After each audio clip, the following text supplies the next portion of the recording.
What is up, everyone, and welcome back to another exciting episode of the Unofficial PlayStation Plus podcast, your monthly slice for all things PlayStation Plus. News, reviews, reactions, opinions, we got them all every last Sunday of the month. I'm your host, Vincent Kenny, and joining me on this episode is our very special guest, Mr. Sean Ian Jacobs, to talk about all things PlayStation Plus for the month of March 2021. But before we get to that, how are you doing today, sir? Doing great. Thanks, Vincent. So we're going to be talking about all the fun Plus games that March has to offer, as well as the various news that PlayStation fans need to know. But before we get to all of that, what's the last thing that's been catching your attention, sir? Be it like a show or a movie or a comic, whatever. Just what's been the last thing that's been keeping you awake at night? Well, this is very recent, but the comic, the Robert Kirkman comic, Invincible. There's been a lot of buzz lately about the Amazon original series, and the comic's actually been on my radar for a long time, but I've never really bit the bullet. And then just seeing so many people talking about the show, I'm like, all right, I think I'm gonna try to give this comic a go. So I was kind of on the prowl for like the best way to jump into it. Turns out you can get the first 10 volumes of it on Comixology Unlimited. No kidding. Got a free trial of that, so I've been kind of like binging that lately. Yeah, no, that's one of those shows that, like you said, like excuse me, friends and various YouTubers and everyone has like recommended it to me, and I'm very interested, but like I also really like the show because like you got J.K. Simmons, like you got like it's got a really talented cast that I'm torn that if I want to watch the show and see how it pans out, or if I'm just gonna skip ahead and read the comics and all that. Yeah. I generally, though actually, I guess with anime, a lot of times and this isn't really anime, but like, a lot of anime, I'll watch it basically up until I get caught up, and then I get impatient, and then I'll start reading the manga. I don't really like, I don't know. I don't think that like reading the manga definitely like spoils the experience of the anime that much, especially since like, with everyone online, it's kind of hard to avoid it sometimes, you know? It's like the people who do read the manga are going to be like talking about it, and so there's a good chance you'll find out about it anyway. Well, that's been the best part is recently I've introduced my lovely girlfriend to the world of anime, and like we've just been pounding out shows. We've been doing like Attack on Titan and Shield Hero and Death Note and like a lot of shows, and like she's starting to get to the point now where we're all caught up with the dub of Attack, and what was it? I think she just finished No Game No Life yesterday, and she's starting to get to the point where it's like, all right, I need to read the books. She's like, I can't wait the 7 or 8 years it's gonna take for them to adapt the show. Like, I need to get it this second, and like. Like the only thing for me is like I just do not have the space or the money for that, because like buying each of those individual volumes, like that stuff adds up. Oh yeah. I think I don't know if I'm going to stick with the Comixology Unlimited, though. I don't know. I might, depending on how it pans out. But I've been subscribed to the Shonen Jump app for a long time now, and it's like $2.99 a month, and you get basically unlimited access to all of the Shonen Jump manga. So like Naruto, Bleach, One Piece, like all the really big ones there. My Hero Academia. So I've been for $2.99 a month. I've been binging all of that, and it's been great. Yeah, like I said, I think she just like has been pounding shows. So I'm trying to think. I think the last thing I personally just got into was excuse me, what was it? That Jobless Reincarnation. That this is how I knew I created a monster. Was like normally I introduced these shows to her, and when I went to her house yesterday, I came in and she was already on like episode 3 before I had even like introduced it to her. She's like, "Oh, I saw it on the Funimation and I just started watching it." Oh yeah. Like, we'll work past this betrayal, but I'm very proud of you. I'm very proud that you're starting shows on your own. Yeah, it's taken on a mind of its own. Exactly. But yeah, so let's just get right into the fun game discussions. So for this month, we got 4 games. The first one we're gonna just quickly talk about is Maquette. It's created by Graceful Decay, and it was first released March 2nd, 2021, which is not that sucking because it is a PS5 game, and there's just not a lot of games to pull from. So I wouldn't be surprised if the first year they're all going to be, day one releases. Yeah, and I'm here for that. Yeah, it has a Metacritic score of 71, and no sale numbers, obviously because it's so new. Real quick, I know you're saying that you're big into the Final Fantasy, and we'll save it for later. Are you even semi interested in Maquette? Because I think it's some first person puzzle thing. I am interested in it. I have not gotten to it yet, though, unfortunately. But I remember seeing some trailers for it a while back, and it looked really fascinating. And it's right up my alley. Like, I love games like The Witness and other kind of like first person puzzly games. So it's definitely it's definitely something I'm looking forward to playing. But I just haven't gotten around to it. But you can bet I've definitely redeemed it already. So it'll be there for me when I get to it. Well, yeah, exactly. That's the beauty. Is that's what I always tell people. It's like, even if you don't like the game, just redeem it. Like, it's in your library, and then 5-10 months later, yeah, exactly. Like, I was actually talk to a friend about that, and it's actually kind of segues nicely into our next game. So you also got FarPoint. It was created by Impulse Games. It was released May 16th, 2017, and has a Metacritic score of 71%.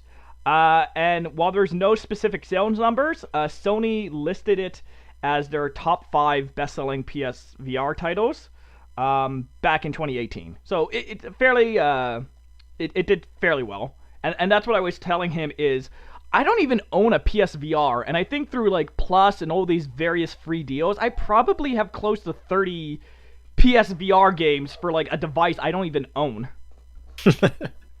Yeah. Which I think it is that kind of weird incentive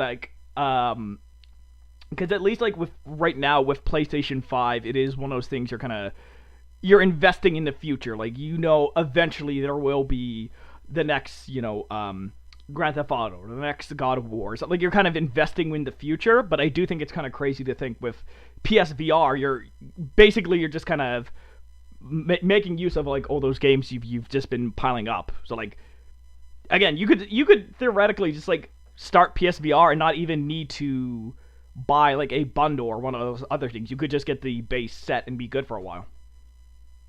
Yeah, and I'm sure we'll get to this later when we get to the news, but I now that there's whispers of a new PSVR, I'm I'd been thinking about getting one, and now I'm okay, I need to wait and see if this new one's gonna be backward compatible, because that would be pretty sweet if the new one comes out and I've already got this whole library of games for it, Exactly. Yeah, because because my ex had a PSVR, and the best way I always describe it to people is it's a lot like a Guitar Hero or a Rock Band type thing, where it is cool, and those 2-3 hours you are playing it is a blast and it's an experience. But I think you kind of have to go in knowing this is not something I am gonna play daily, or this is not gonna be my new obsession. This is the thing you whip out when family are over, or you're having a party, or before all the socially distanced things that happened recently. But it is a lot more fun to show off more than something that's gonna be part of your daily life. But I still I always tell people, if you have the cash, go for it, but also understand this is not a second console, or this is not you have to go in knowing that this is only going to be an occasional thing. It much like if someone wants to spend the $300-$400 on those premium steering wheels with the pad and all that other stuff. I wish I was that rich, but unfortunately, just no. Yeah, I mean, I had been pretty close to pulling the trigger on PSVR a couple of times, but the library was never quite there for me. But I feel next gen, I mean, by the time the library did get there, it was like we were so far into like the PSVR generation that I'm like, I don't know if I want to invest in this. It's going to be obsolete soon, you know? So it's kind of like this weird trick. If the new one is backward compatible though, and again, we can talk about this more when we get to the news, but like, yeah, it'll like right now I've played barely any PS5 games on a PS5, you know? And it's just been awesome the way that it works with all the PS4 games and kind of makes them like a better experience. And I'm hopeful that the PSVR will be the same thing, because like it won't be this like, should I jump into it early in the cycle when there's not really any games? Because if it's compatible with everything else, then it's like I've already got this massive library of games to choose from. And so the other game that you received this month was Remnant from the Ashes, created by Gunfire Games and released August 16th, 2019. It has a Metacritic score of 76% and sold over 2.5 million copies as of November 25th, 2020. So I briefly played this game just because I wanted to have some discussion that wasn't just solely Final Fantasy. And I was actually pleasantly surprised. And I hate when people say something is the blank of like the Dark Souls of blank, like the Dark Souls of racing, or this is literally just Dark Souls with guns. Like there's the fog door for the boss, there's like the campfire, like it is very Dark Souls adjacent. And I actually was pleasantly surprised. Like unfortunately I only played it single player, but I think this is one of those games that I love plus for, because I've never heard of this game. I would have never bought this game, and like I was pleasantly surprised. Like it's nothing too fantastic. It's just like a pretty good shooter. But I do like I said, the Dark Soul elements that every time you go to a checkpoint, the enemies reset, so you can kind of like do that grinding stuff, and there's a bigger emphasis on on guns compared to like the melee combat. But like I was pleasantly surprised. Like I could, especially because there's the multiplayer and all that other stuff. Like I feel like if you and a friend just got this, like it is a great kind of just like after work, just like kind of put this on, mellow, kind of decompressed type of game, as you kind of just like I'm trying to think of a proper word to discuss your day. I'm not trying to say the word, but yes. But yeah, so no, you go. Oh, sorry. I haven't. I didn't get a chance to play it yet, but I've looked into it. It like the art style, like the design looks really really striking. It looks really cool. But I think everything you described to me is like kind of why I don't know that this is the game for me. It's like I have less time to play games than I normally do, and so it's like I feel like I've got this growing pile of like, you know, 9 out of 9 or 9 out of 10, 10 out of 10 games that I want to play that I don't have time to play yet. Exactly. That like it's hard to devote time to like, oh yeah, this is like a pretty good game. You know, it's like pretty good sometimes doesn't cut it when I'm like, I have so many like amazing games to choose from. I think that's the worst part is I hate being an old man, but like because I think Plus originally came out when I was probably about 19 or 20, but like when I was like 13 and like I didn't had anything to do with my free time, I could just spend like 10-12 hours just like overnight playing games. Like I feel like teenage me would have loved this, and it's just like, all right, cool, I'm gonna enjoy this, but like I gotta move on to the next thing. Like I don't have time to devote to this other stuff. But like I think for what it is, like they clearly went in, they're like, cool, we just want to make a fun co-op Dark Soul like, you know, game. So for what it is, it is really fun. And like I said, I feel like even playing with other people would be even better. It looks like a really cool game. It's just like I don't know if it hits enough the check boxes for me. But I'm glad again. I redeemed it too. I'm glad it's in my library, and you know, maybe someday I'll be curious and I'll jump into it, and it'll be like the right thing for that moment. You know, even if it's just for a weekend, like yeah. And the final game for the month, and the big one that we're going to be talking about, Final Fantasy VII Remake, was created by Square Enix and released on April 10th, 2020. Has a Metacritic of 87% and sold over 5 million copies as of August 7th, 2020. Lots to start with this game.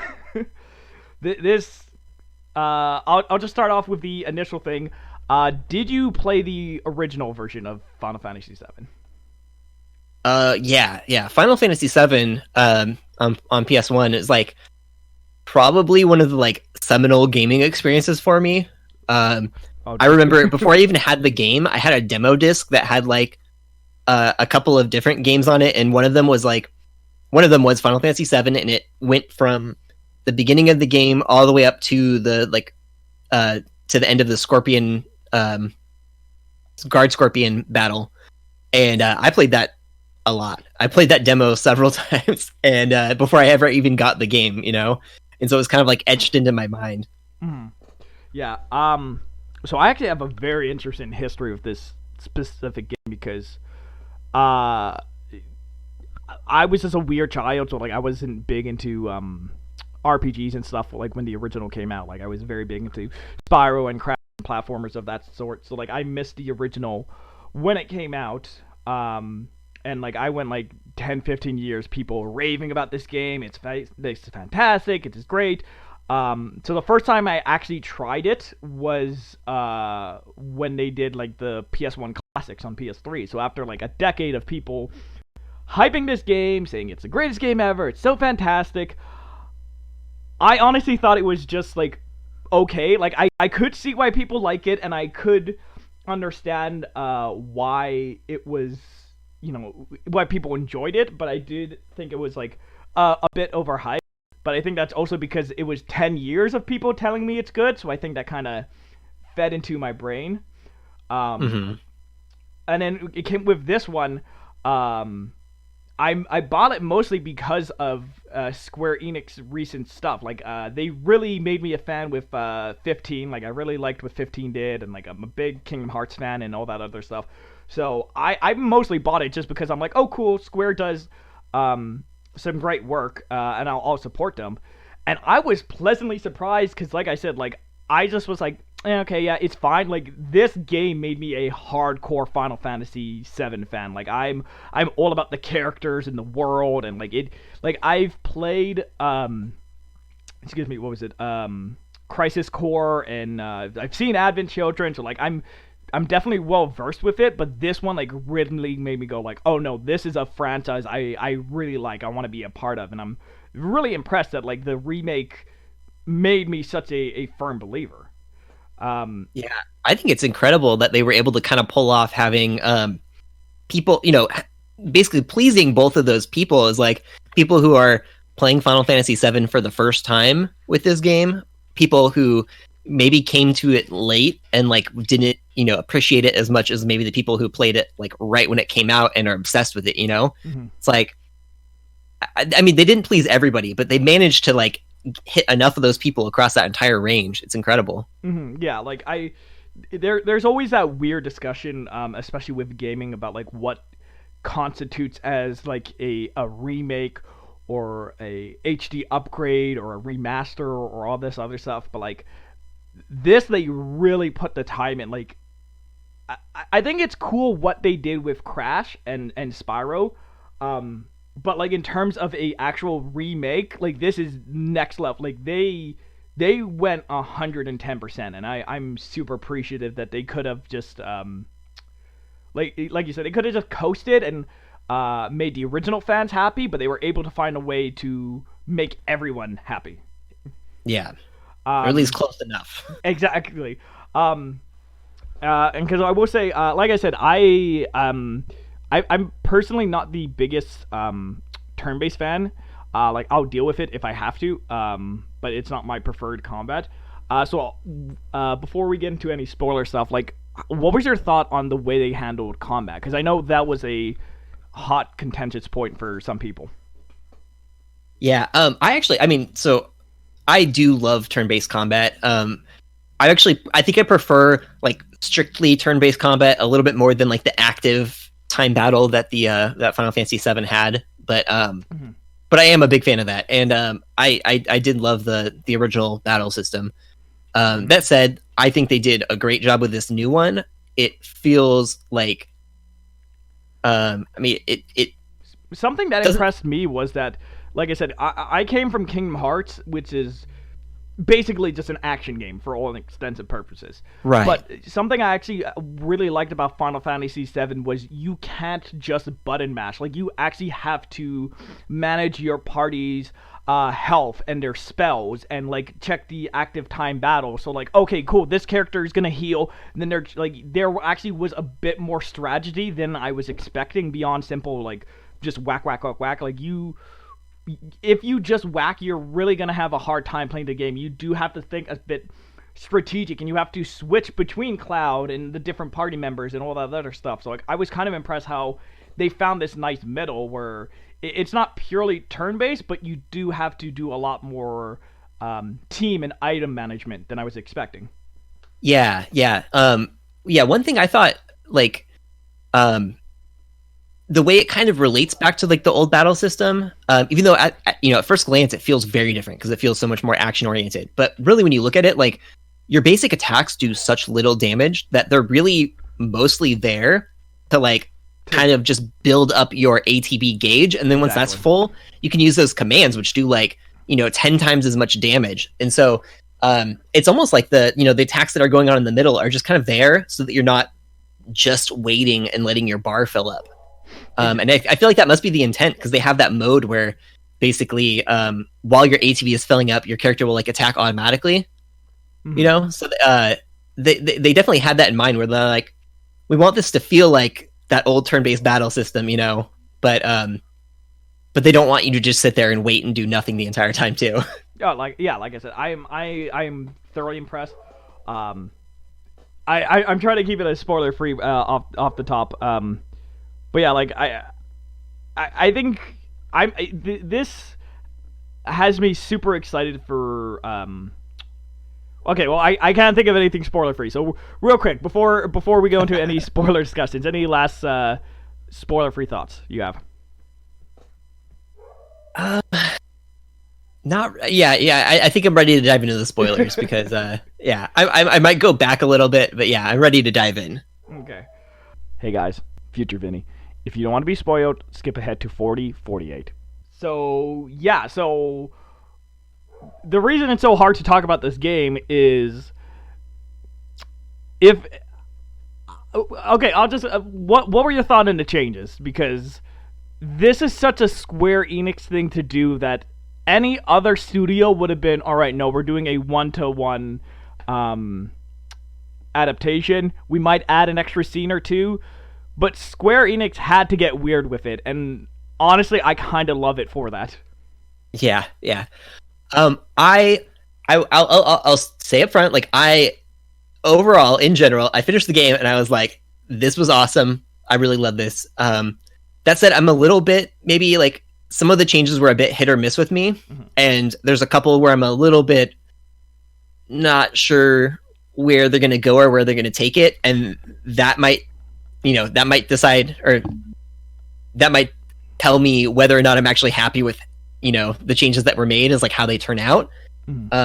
But overall, the entire concept of the fact that things aren't going the exact way they were the first time around, that was, I love that, because I think, it gives a lot more reason to play it, I feel like, than just playing a straight remake and seeing all of the things happen exactly the way they happened before. Exactly. That was my takeaway when I first beat it, was like, I was genuinely excited because I am like, I don't know where they're going with it, and that is wonderful, and it's terrifying, and it's like, because the ending's not like super clear, but I assume the implication is that Zack is alive? Question mark?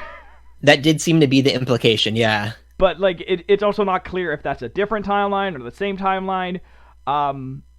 So like I think most people's immediate thoughts are like, are they gonna not kill Aerith and stop, like, and like that's where I like have this wonderful torn where I'm like, no, that's such an iconic moment. It is like, it's been memed and references, and like so many people know it. Like, you can't do it, but they've given themselves that wiggle room that it's not out of the realm of possibility that they could just not go that route and do something totally different. And I think that's what has me most excited is, like you said, if it was just a one-to-one remake, it'd be like, okay, cool, I get the story. It's cool to get a bit more background, a bit more lore. But I'm very excited to see. I think what they're probably going to do is the core plot beats of them going to the Golden Saucer and all these other places.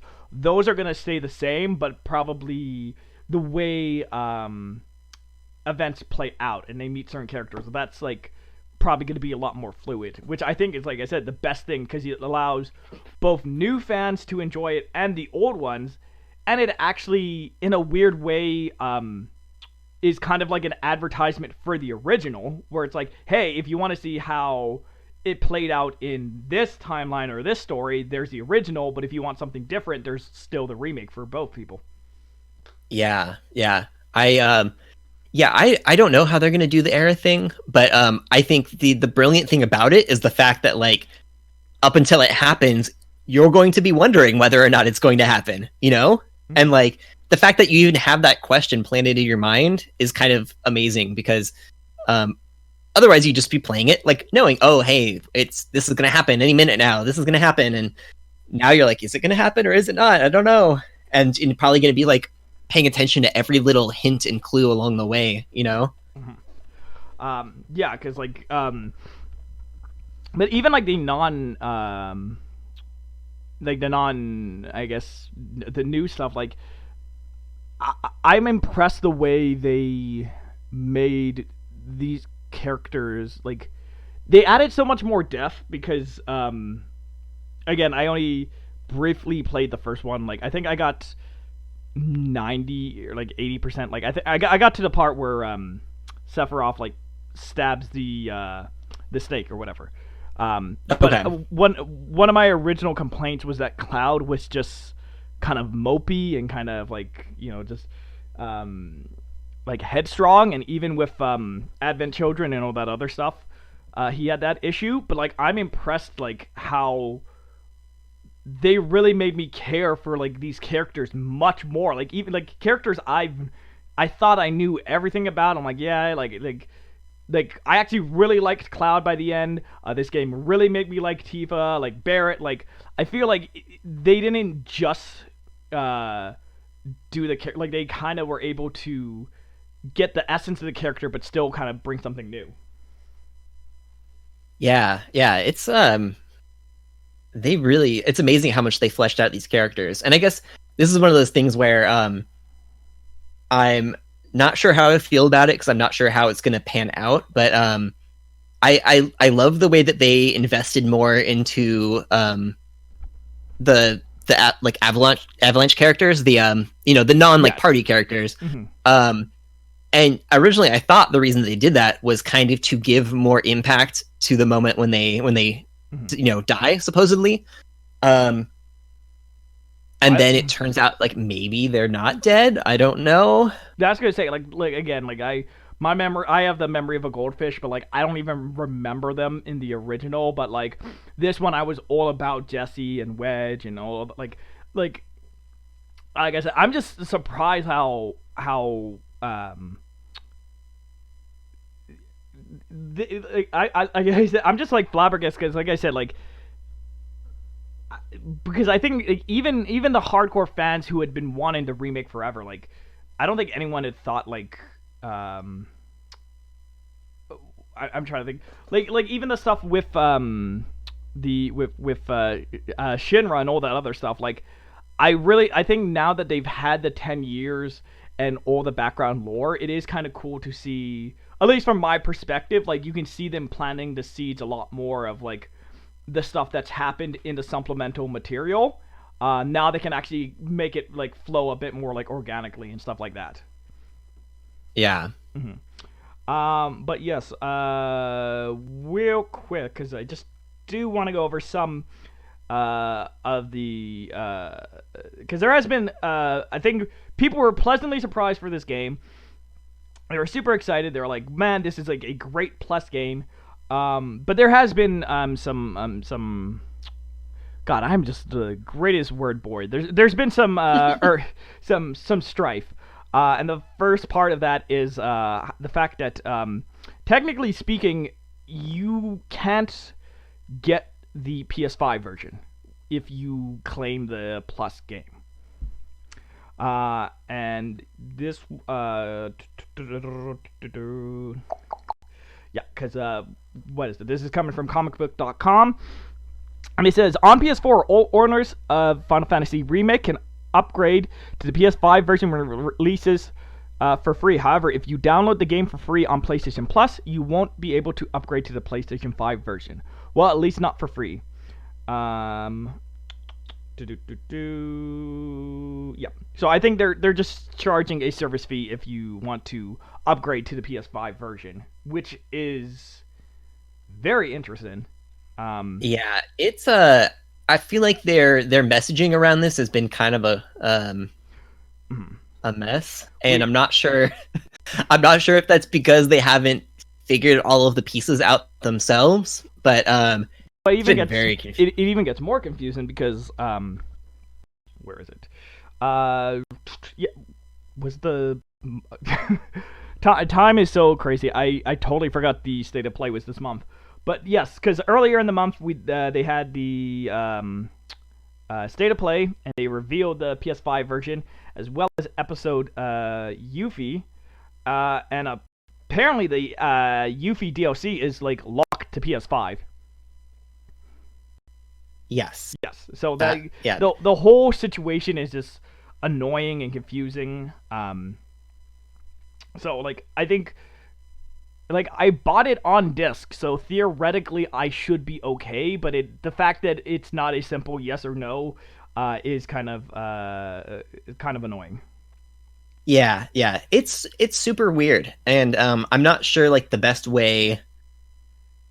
Like, I guess if you haven't played Final Fantasy VII Remake yet, and you're kind of on the fence about it, get the PlayStation Plus version, because like there's no point in spending the like $30 on it if you're not even sure that you're gonna like it, and then like if you don't like it, then there's no point in getting the PS5 upgrade anyway. So who cares? Well, that's a weird thing. Is like at least like their wording could be so much better, but I'm assuming that implies that if you buy the PS5 version like a la carte, it comes with Yuffie automatically. Yeah, that's another thing that's really confusing. Yeah, so like I don't think you can buy Yuffie individually. Like it comes with the PS5 version. Yes, but I think if you get the free PS5 upgrade from the PS4 version, then you have to buy the Yuffie DLC separately. That's one of the things that I like, this whole situation. I'm like, it's it's like it leaves such a bitter taste in your mouth, because like, here's this awesome game, it's fantastic. It was arguably my game of the year last year, but also like the fine print is super annoying. And actually, speaking of fine print, they actually extended the exclusivity just a little bit, because give me half a second. Filling noise time. I'm just trying to see when the Yuffie DLC comes out. Okay, it doesn't find it specifically, but anyway, it's still exclusive to PlayStation until April 10th. Which is crazy to think that both technically Xbox and PC players have not even had access to this game. And I believe yeah, okay. I think they pushed the exclusivity by like 2 weeks or something because of the Yuffie DLC. So now Xbox gamers have to wait even longer, which I wouldn't even be surprised if they don't even do a 1X version. They just do the Series X with the DLC. Yeah, I think that makes the most sense to me, because usually when like these exclusivity deals run out, they would want to launch the game at full price, you know? Like, so if they release it on Xbox One, they'll want to release it at $60, even though it's only $30 most of the time on PlayStation 4. But that, I mean, that makes sense. It's like it's a brand new game to Xbox player, so why not? But then when they look at like, oh, you could buy like a PS5 version for $70 that comes with the DLC, or you could buy the Xbox Series. Xbox Series. Their naming conventions still confuse me. But yeah, the Xbox Series version for $70 with the DLC and better version, like it makes it feel like a no-brainer just to get the next gen version, you know? So maybe that's all they do. Maybe they just release the series version and that's it. Yeah. But yeah, I the whole situation's annoying and it sucks. But still, I at the end of the day, it is a fantastic game. I really loved it. So any last closing thoughts? Like I just unabashedly I recommend this game to anyone, like full price on the disc. So the fact that you get it for free on Plus, like yes, the upgrade path is annoying and all that, it's confusing, but like at the end of the day, like this is still a fantastic game and it's made me a huge fan of this series, which is weird for a single entry, but these characters and the world and all this other stuff, like I'm genuinely curious to see how they translate the rest of the series and whatever. And there's the rumors that it could be 5 or 6 parts. Who knows? But I think it's a great game. I can't recommend it to enough people. Yeah. I wholeheartedly recommend it as well. Like I said, like I think if you're pretty sure that you would like the game, and you're also interested in getting the like free PS5 upgrade, it might be worth trying to look out for a sale and trying to get the PS4 version for like $25 or whatever. Because then at least you get the free PS5 version when that comes out. You might have to pay more for the Yuffie DLC, but whatever. But if you're kind of on the fence about it, or if you're like curious, get the PS Plus version, play it, and if you really like it, I'm sure there'll be like some upgrade path to the PS5 version down the road, you know? Well, there is now. I think it's honestly not even that bad. I believe it's only like a $10 or $15 like fee. So like yeah, even then, like that's all. Like even if you get it, it's annoying that you know, what's the word? That a lot of people have been praising Xbox for its smart delivery and all that other stuff, and like because this reminds me a lot of the Control issue, like the fact that all that was like you had to buy the Ultimate Edition to get the PS5 version, so technically they were asking players to buy the whole thing twice. Like it's one of those things, like you don't think smart delivery is that important until you actually see it in effort. It's like, oh, okay, wow, we really do need this in place. Yeah, exactly. Yeah. I do want to speak on that Control thing a little bit, because I think that's kind of an interesting problem. And I know that was like last month's thing, but like I can't believe how it was feel to somebody who bought the game at launch for $60, then bought all the DLC for $30. Then they see like they launched the Ultimate version for $40 that has the full game plus all the DLC, plus you get the next gen version. You know, it's like, what a kick in the butt to all the people that paid that money, you know, and then they don't get the next gen version for free. Well, that's what I was talking to I guess about last month. Is I don't inherently believe it, but I can understand the conspiracy theory that when it launched on Series X, it was like part of Game Pass, like I think day one or whatever, and then the fact that it was on Plus, I could see them doing that as a like, oh, whoops, we screwed up, we're sorry guys, like here's at least a little something. But it's still annoying to the fact that you know, if you didn't claim it that month and the Game Pass, those are like those games cycle in and out. It is just annoying the fact that like if someone just wants to buy it today, right now, they have to jump through all those hoops to get it. Right. I just think it's such a like, I mean, and it's weird because you get into the thing of like, oh, like why would you expect it to be free? Or like, it's like, I wouldn't expect it to be free. But the fact is, like, if you bought it if you bought the Ultimate Edition on PS4, it is free to upgrade to PS5, and that's cool. The thing that's not cool is the fact that like somebody who paid $90 on this game doesn't get it for free. But that's kind of lame. More even that, like if it was, it's almost like industry standard at this point. Like I know Assassin's Creed did it, Watch Dogs, like. It is just weird that the Control was the one game to go like, no, this is a hill we're dying on, when everyone else seems like, I know the only one I'm not really sure about, I think, is Grand Theft Auto. Like, I don't think they've said anything specifically about that, but yeah, I don't know how Grand Theft Auto is going to work, but I mean, that game's been on, that's going to be 3 console generations now. You better believe chances are I will probably buy it again for a third time. But yeah, so we're gonna just hop right over to the news. But before we do that, we're gonna take a small ad break. However, this show is an independently funded and produced show, and as such, there is no ad sponsor. But if you want to collaborate with us, or just send inquiries or emails or whatever fun things you want to type, pspluspod@gmail.com. But until then, we're gonna give this free shout out to the Starbucks mocha cookie frap. It's delicious. It's not that nutritious. It's a pain in my wallet, but you know what better way to it gives you the pep for podcasts. Yeah. I got myself a sweet cream cold brew, and that's been pretty good. Normally I've been good because where I live specifically, the closest Starbucks from me was a solid like 17 or 18 minutes away, and which is enough time to like have that talk with yourself where it's like, no, you don't need a 7th coffee for today. Like, stop, you need to stop wasting gas.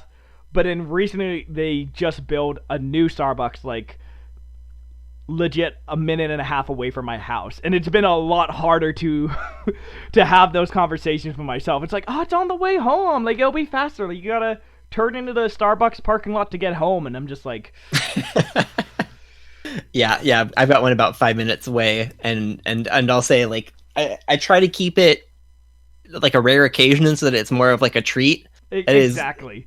Like it is very dangerously close to creeping into like an everyday situation though. I remember for Christmas, because she is a young millennial, so everyone just gave my sister Starbucks gift cards, and I think by the end of Christmas she had probably close to $125. She spent that by the second week of January. So. Oh God. Yeah, like Starbucks, that stuff will start to creep up fast. So one day I'll be able to live the Starbucks life, but not right now. Yeah. But I will say, shout out to Starbucks real quick. Their app is like the game of the year 2021. Mm-hmm. They've gamified the crap out of buying coffee, and it's addictive. So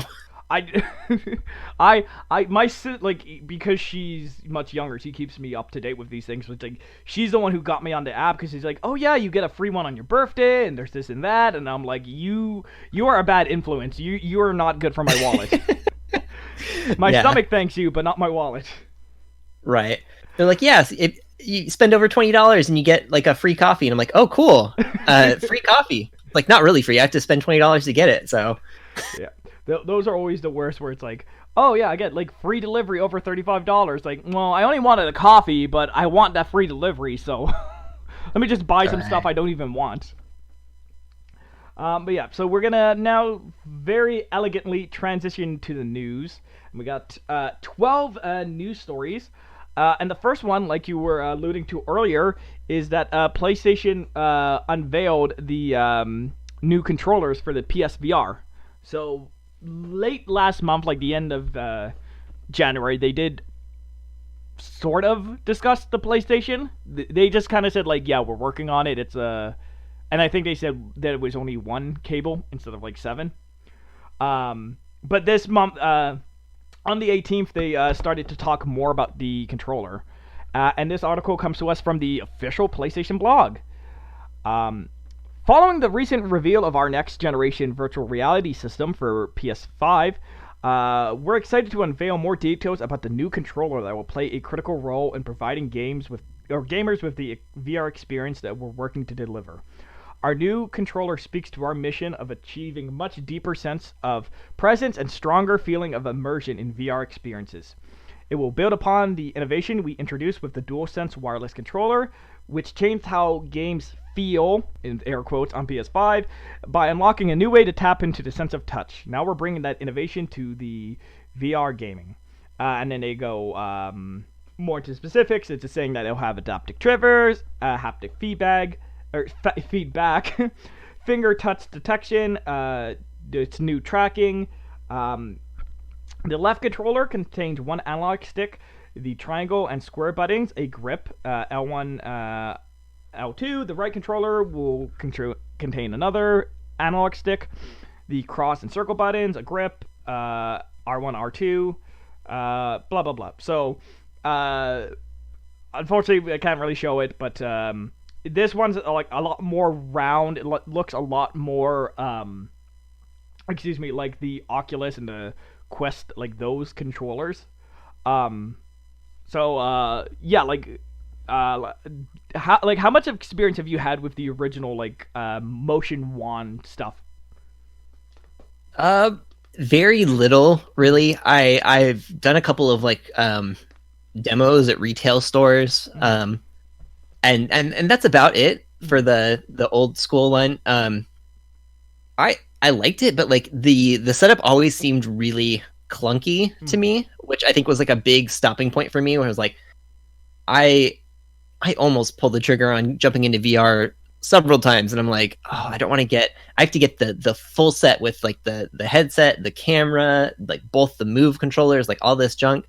It just felt like a lot to jump into, and the controllers didn't feel like they were the most elegant thing in the world, you know. Partly because they were 10-year-old controllers. Yeah. The funny thing was I had some Move controllers from the PS3 era that had been sitting in a box for years, and I think I had given them to Goodwill at some point, and just before the PSVR came out, and I'm like, man, if I'd still had those, I wouldn't have to buy this new one. And now I'm kind of bitter, and I don't want to buy another one. Yeah, because do you have any experience with the Quest itself or whatever? Just because personally, it's one of those things cool. They look like the Oculus. That's really all I can say right now. I can't really. Yes. Yeah. I have played. I've played around with the Quest. The new one, the Quest 2 or whatever. Yeah. If the controllers are in line with that, it's there's good reason to be excited. It's pretty cool. Being able to do hand gestures. Yeah. In the Quest, it feels very natural trying to pick something up. Reaching out and picking it up feels totally natural. It doesn't feel like you're holding a controller and then you push a button to pick it up. It feels very natural. Yeah, because from the way I've seen is that the Quest, you have a lot more. You can use individual fingers and things of that sort, and then with the moves, it's you're kind of wearing hockey gloves or whatever. You really only have open or close. Those are the hand motions you can do. Yeah. So I'm definitely excited. But again, it's one of those. Yeah. I will say real quick, especially assuming, because we're still having bleed over from last year. Assuming everything was normal and fine, when do you realistically think VR is even going to come? Because before this, I would have said 2022, but with the delay and the recent chip shortage and all that other stuff, I would not be surprised if we're still 3-4 years away from this thing. I wish I had a better guess. My gut tells me 2022, and that's mostly just because that's because of the way they're talking about it now. That's still a long ways away, especially if it's holiday 2022. You know, Yep. It's by then they'll have hopefully had enough time to get the PS5 into a bunch of people's hands. Yeah, because even then they even with all the shortages, they still launch a PS5. So I wouldn't be shocked if they just do what they're doing now and kind of just hopefully let things sort themselves out. Yeah. I think luckily the VR stuff is generally it's kind of more of a product for enthusiasts, at least at the moment. Mhm. So I don't think it'll run into like the same supply constraints that the PS5 did. Mhm. You know, especially like if the PSVR 2 launches at like, you know, $400 or whatever, it's like only the like really hardcore people are going to be jumping in on that right away. So they don't have to produce millions of the things right off the bat. Mhm. Yeah. So hopefully they don't get too tied up in that. But yeah, I would guess 2022 just based on the fact that they're talking about it now. Because if I don't think they would talk about it yet, because I feel like it's going to dry up the sales of the first generation PSVR. You know? Yeah, I'm so generally like I think, especially in terms of games, I think last year was surprisingly not affected. Like I think there were some small delays, but like in terms of gaming, like the flow of games kind of was kind of consistent. Like I don't think there was that drought that we saw with TV and movies and things of that sort. But that being said, I feel like 2021 is the year where we're gonna feel a lot more of those delays and those things happening. So, well, we'll have to see what happens. Yeah, we're gonna be feeling the delays this year a lot because I think most of the things that ended up coming out last year, and there were quite a few delays last year, but a lot of them were like, they were probably already in sort of like the bug squashing mode, you know, like at that point, it's probably not that terribly difficult to be doing those things remotely. But if you're in the middle of developing a game or just getting started developing a game, it's gotta be really rough. Yeah, that's what I told people was like, because I don't even remember.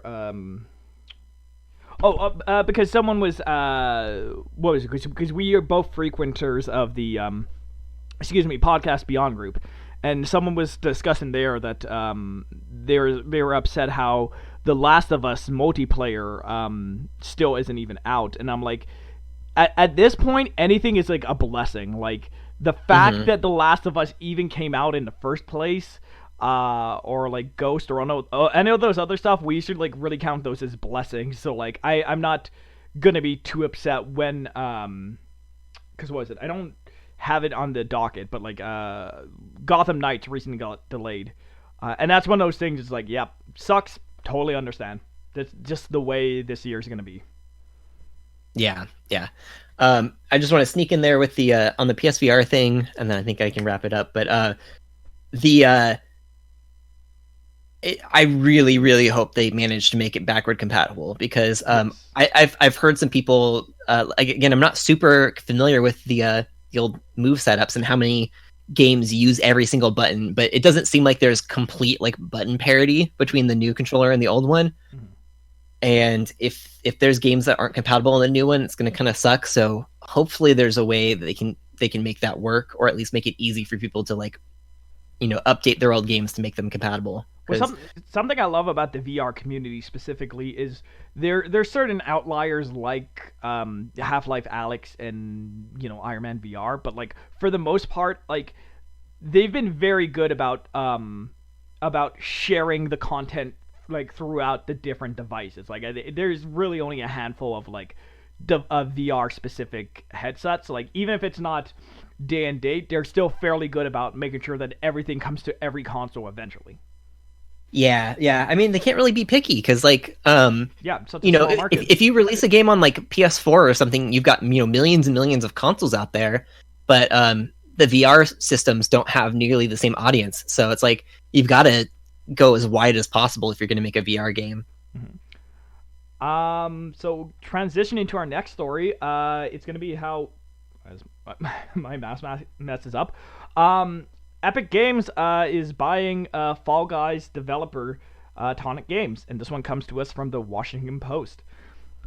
Epic Games announced that it has acquired the parent company behind the popular indie game Fall Guys. It's declined to share how much it has paid. Epic will acquire Tonic Game Groups, the company that owns Mediatonic, an indie studio based in the United Kingdom that released Fall Guys last summer to massive, almost immediate success. The game sold more than 7 million copies on Steam and an undisclosed number on PlayStation within the few weeks of release. The game is coming to Nintendo Switch and Xbox later this summer. So yeah, not that big of a story, but it's crazy to think how, again, I think this is where Plus shines the most, is getting games into people's hands that they won't necessarily try. And especially launching a game. Yeah. On Plus, it's crazy. Yeah, because I remember looking at the early previews, and it's like, okay, this is cute, this is fun, but I don't think this is necessarily a day one buy. So it's just crazy to think that it went from this small indie darling to the arguably one of the biggest games last summer to now being bought by Epic Games. Like, that is a big crescendo, and I definitely do think the fact that it was free on Plus and so many people got to play it, that really helped give it a wider audience that it probably would have had. Yeah, absolutely. It feels like it's a repeat of what happened with Rocket League, which was like a massive PlayStation Plus success story. Mm-hmm. Which is just it makes it all the more sad about Destruction All Stars. Yeah. It's right. I know they're supporting it. I know there's like they're doing what it can, but yeah, it's such a shame that thing just seems to have petered out. Yeah, that one's a little bit harder because that was a PS5 exclusive, right? Yes. So like to have a big multiplayer game like that, and like at least by the time that Rocket League came out, and of course Fall Guys, like there were a lot of PS4s out there, but they're still struggling to get PS5s into the hands of people. So it's hard to launch a big multiplayer game like that when you just don't have as big of an audience right now, you know? Especially when it got delayed, because it was supposed to be launched, and then at least it had the 2 or 3 months buffer period. Like, I can't imagine that game coming out full price at launch. Like, it probably would have. I think the delay was probably the best thing that could have happened for it. Yeah. It's still not dead in the water, at least. So hopefully there'll be some life in it. Mm-hmm. Speaking of big stacks of money, Sony recently bought Evo, and this also comes to us from the Sony Interactive Entertainment blog. In 1996, the fledgling fighting game tournament sparked a cultural phenomenon that drew an international following through its inspiring exhibition of skill and fun.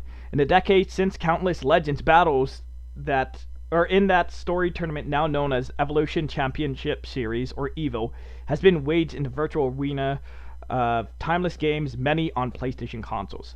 Today, we are thrilled to announce the next chapter in the story of PlayStation EVO, the world's largest and longest-running fighting game tournament.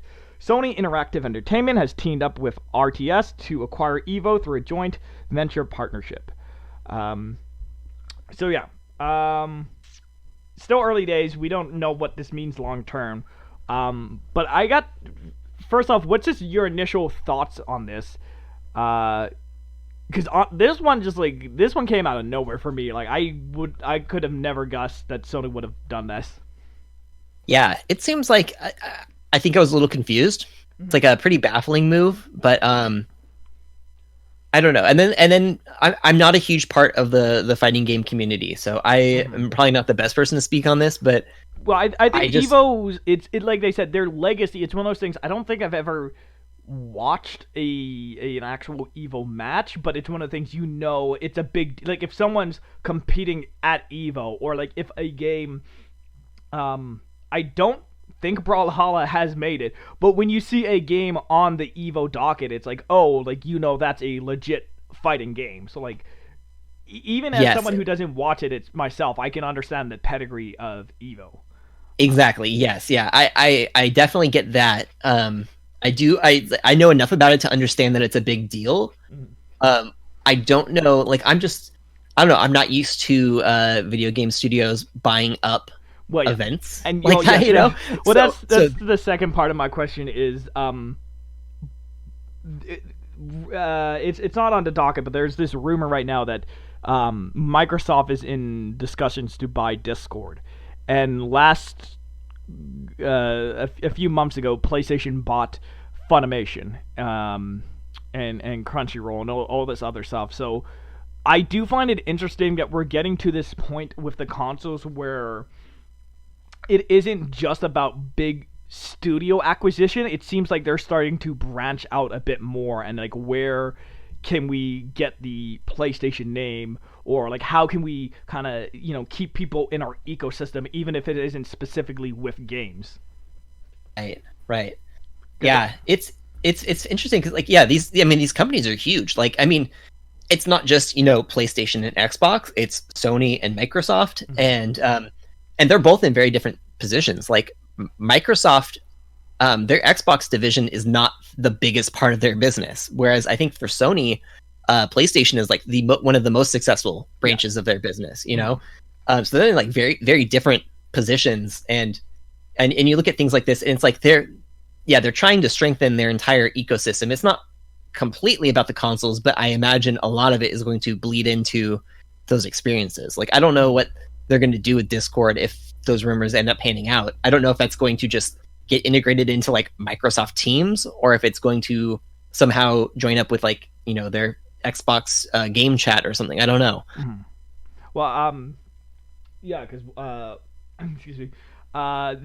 It's part of their play at home, which we'll get to in a little bit. But something I find interesting is just the fact that one of the earlier things was like, cool, we're giving you these games and the experiences. Also, like, hey, here's like a 2-month trial of Funimation. So like, I think it's gonna be much more interesting going forward when, like, hypothetically, if hey, subscribe to Game Pass Ultimate and also get like 4 months of Discord Nitro for free, or get like a free like movie rental. Or so like, I do find it interesting that, like I said, they're not just sticking to games and they're trying to make it just the best experience overall. Like I could see Sony doing something like giving Premier access, like, hey, you can watch the Evo Championships like exclusively on streaming on PlayStation or something like that. So it is interesting to see how them swap their strategies a bit. And there's just a fun like hypothetical, like just at the top of your head, what game studio do you think like would make most logical, like, sorry, not game studio, like game adjacent thing would you want to see Sony buy or just invest in? Oh man, that's a it's a big question. Oh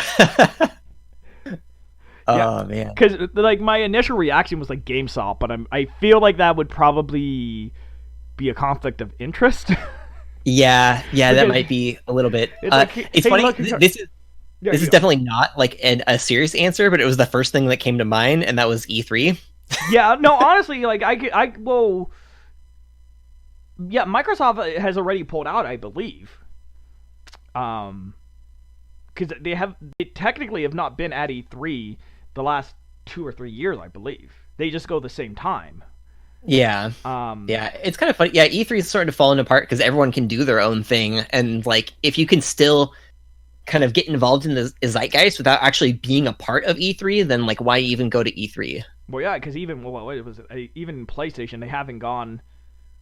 Obviously, last year was a write-off, but I think they've gone like the year before that or whatever. So it's like I said, I'm just curious.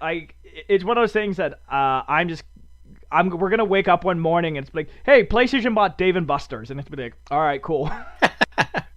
Here, yeah. You want to play PlayStation All-Stars 2 only at Dave & Buster's.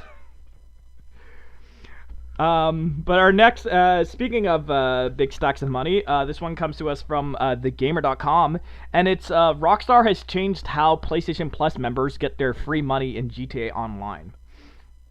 For a long time now, Grand Theft Auto Online has been set up so that people who participate in the multiplayer mode will be rewarded with various gifts. This has included a bunch of different things such as t-shirts, cars, and cash. Most notably, though, PlayStation Plus members have been getting $1 million in their account every single month for free, aside from the membership cost. After all this time, Rockstar has come to the decision to change this particular bonus for PlayStation Plus members, though there will still be a way to get free cash. So far, all PlayStation Plus members had to do was log into their account, and that would get them the $1 million. The change isn't dramatic, but it requires a little bit of extra work on the part of the player. Instead of just logging on, you need to navigate to the PlayStation Store and claim the money from there. In order to receive the gift, you must still be a PlayStation Plus member. Yeah, so that's pretty much all it is.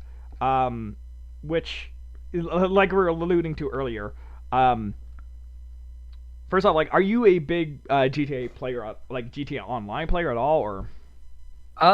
I'm not. I've considered it lately. I don't play a lot of online games really. I'm mostly single player. So but I do like part of GTA Online is there is a decent chunk of content that you can do by yourself, but you definitely hit this wall where the best way to make money is the heist, and those are um, excuse me, just multiplayer stuff. So like you do eventually hit a wall where it's like, okay, cool, I need to play with other people, which is why personally I've enjoyed like the free cash, because it's just like, oh cool, I can pop in, get my money, and then like eventually like save up for all the stuff I want instead of doing this other stuff.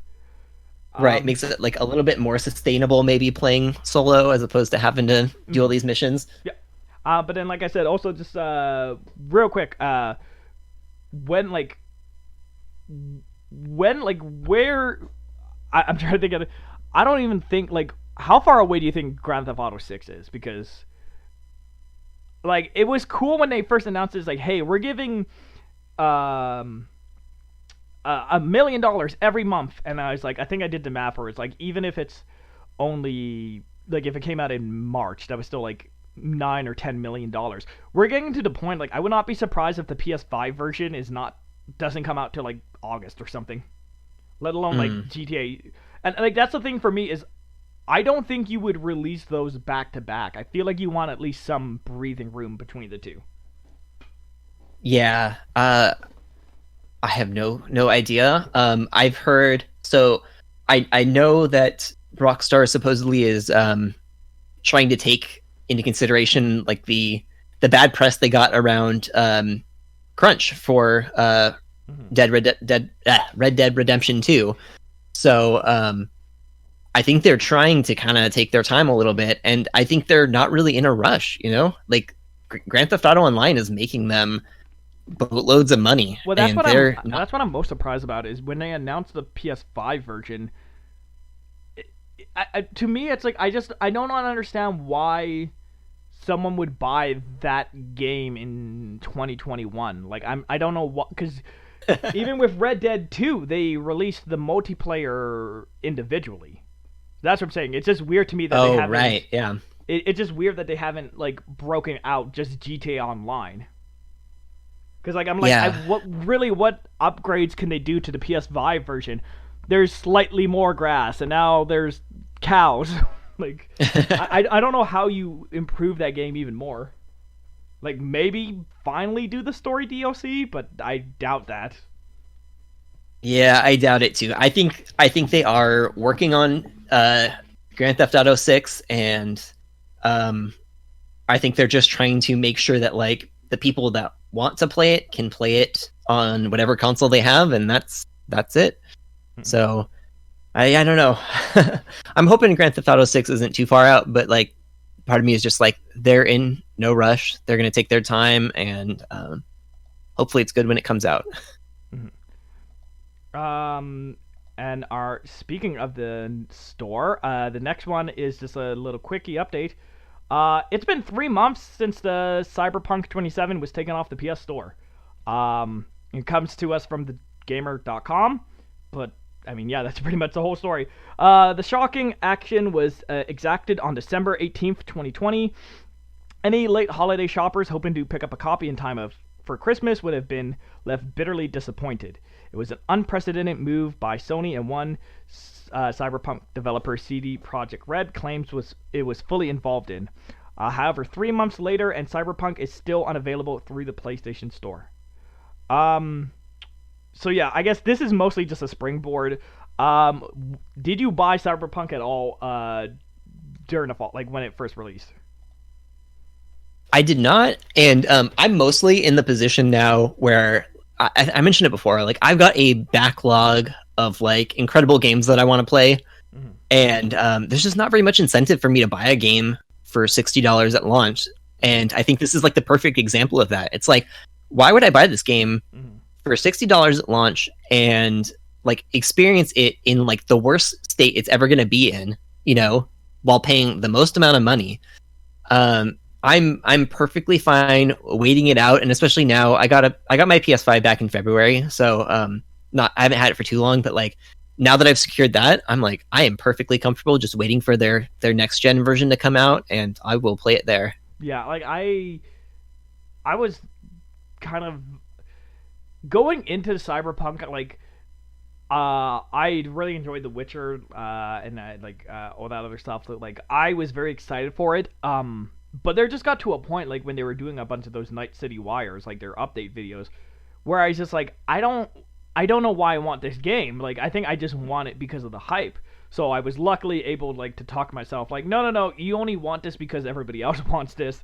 So, like you said, just wait for it to go on sale. Like wait for it, and like in hindsight, I'm like, wow, I am so glad I dodged that bullet. But like I said, it is crazy to think that it's been 3 months, and I know they were like hacked recently, and that's put a whole like damper on things. But like, it's so crazy to think that like the game's the way it's looking, it's gonna be off the service for 6 months, and like especially with people like this is kind of the inverse of people's issues with preservation right now. It is crazy to think that there's a game that's strictly only physical. Yeah, yeah. It's I don't know. I mean, I feel really conflicted about this because CD Projekt Red time and time again kept insisting that they were targeting current gen consoles in the development of this game. It had been announced like 5 or 6 years ago, something like that, something crazy. And they kept like, I mean, of course, at that point, like the PS5 and the Series X weren't even in people's minds, but like, they kept telling us like, no, this is not going to be a next gen game. This is going to be a current gen game.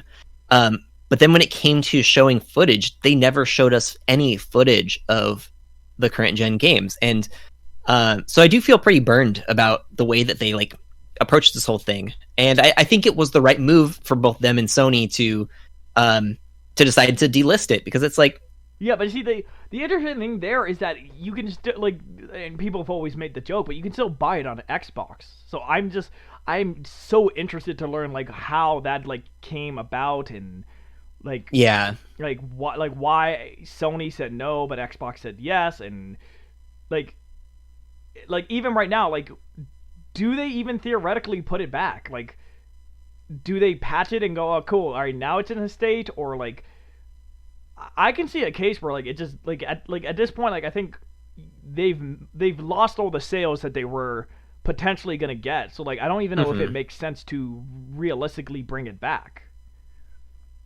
Yeah, it's it's interesting. I don't know. I don't know, like I haven't played the game, so I can't even speak to the quality. I've heard a lot of people say, "Oh yeah, it's a mess, but it's still fun." Or like I've heard people say, "Oh, I didn't see any of the problems that like people are talking about." But I've also heard other people saying like, yeah, the game's unplayable. It crashes every 30 minutes. I can hardly get through the game. Like I wasn't able to finish it because of game-breaking bugs, It's like the stories are all over the place. And I think like Sony doesn't want to be in the position of somebody buying the game, playing it for 40 hours, not being able to finish it because of a bug, and then asking for a refund, I think that's probably why they pulled it.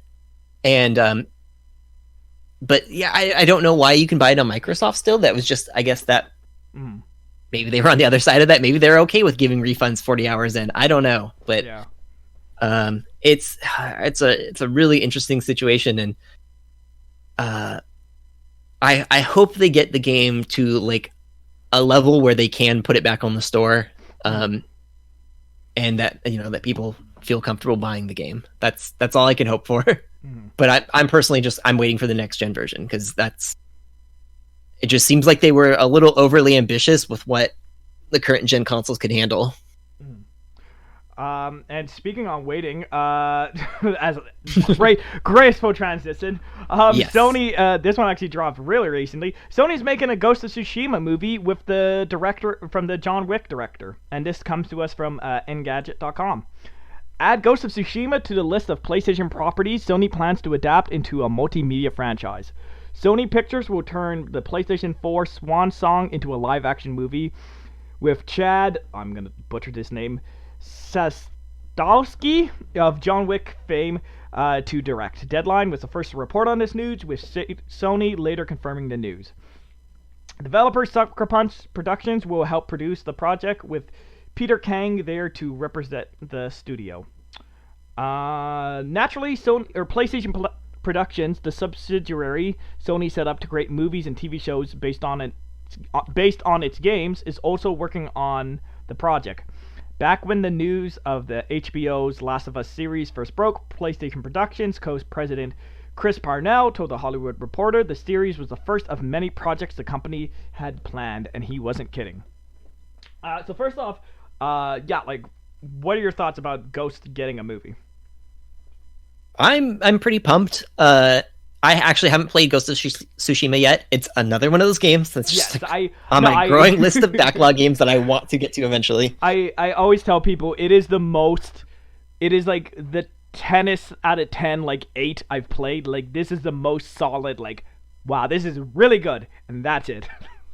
Yeah. Like, it is, I like the characters, I like this thing, but like there's nothing crazy, like, it's like, wow, this nails the acting or the gameplay. Like, everything is like, this is pretty good, that's good, alright. Like, there's nothing mind-blowing. It's just like, yeah, this is decent. Like, which is, like you said, it's the worst problem to have, because like, at least with a bad game, it's like, oh, I can react to this, I can make like something out of this, or like a good game like will leave you with memories. Just an okay game is like, I mean, yeah, all right, cool, but there's a bunch of like 10 out of 10 games I could be spending my time with.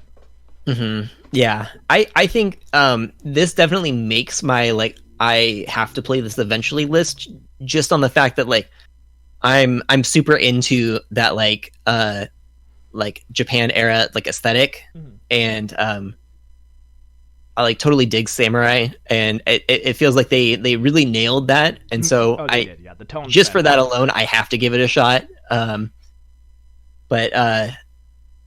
Yeah. The movie seems cool, and I'm actually like shocked we haven't heard more of this. Well, yeah, so this one just broke March 25th. But it kind of dovetails into my second part. Is what's your thought on PlayStation like productions as a whole?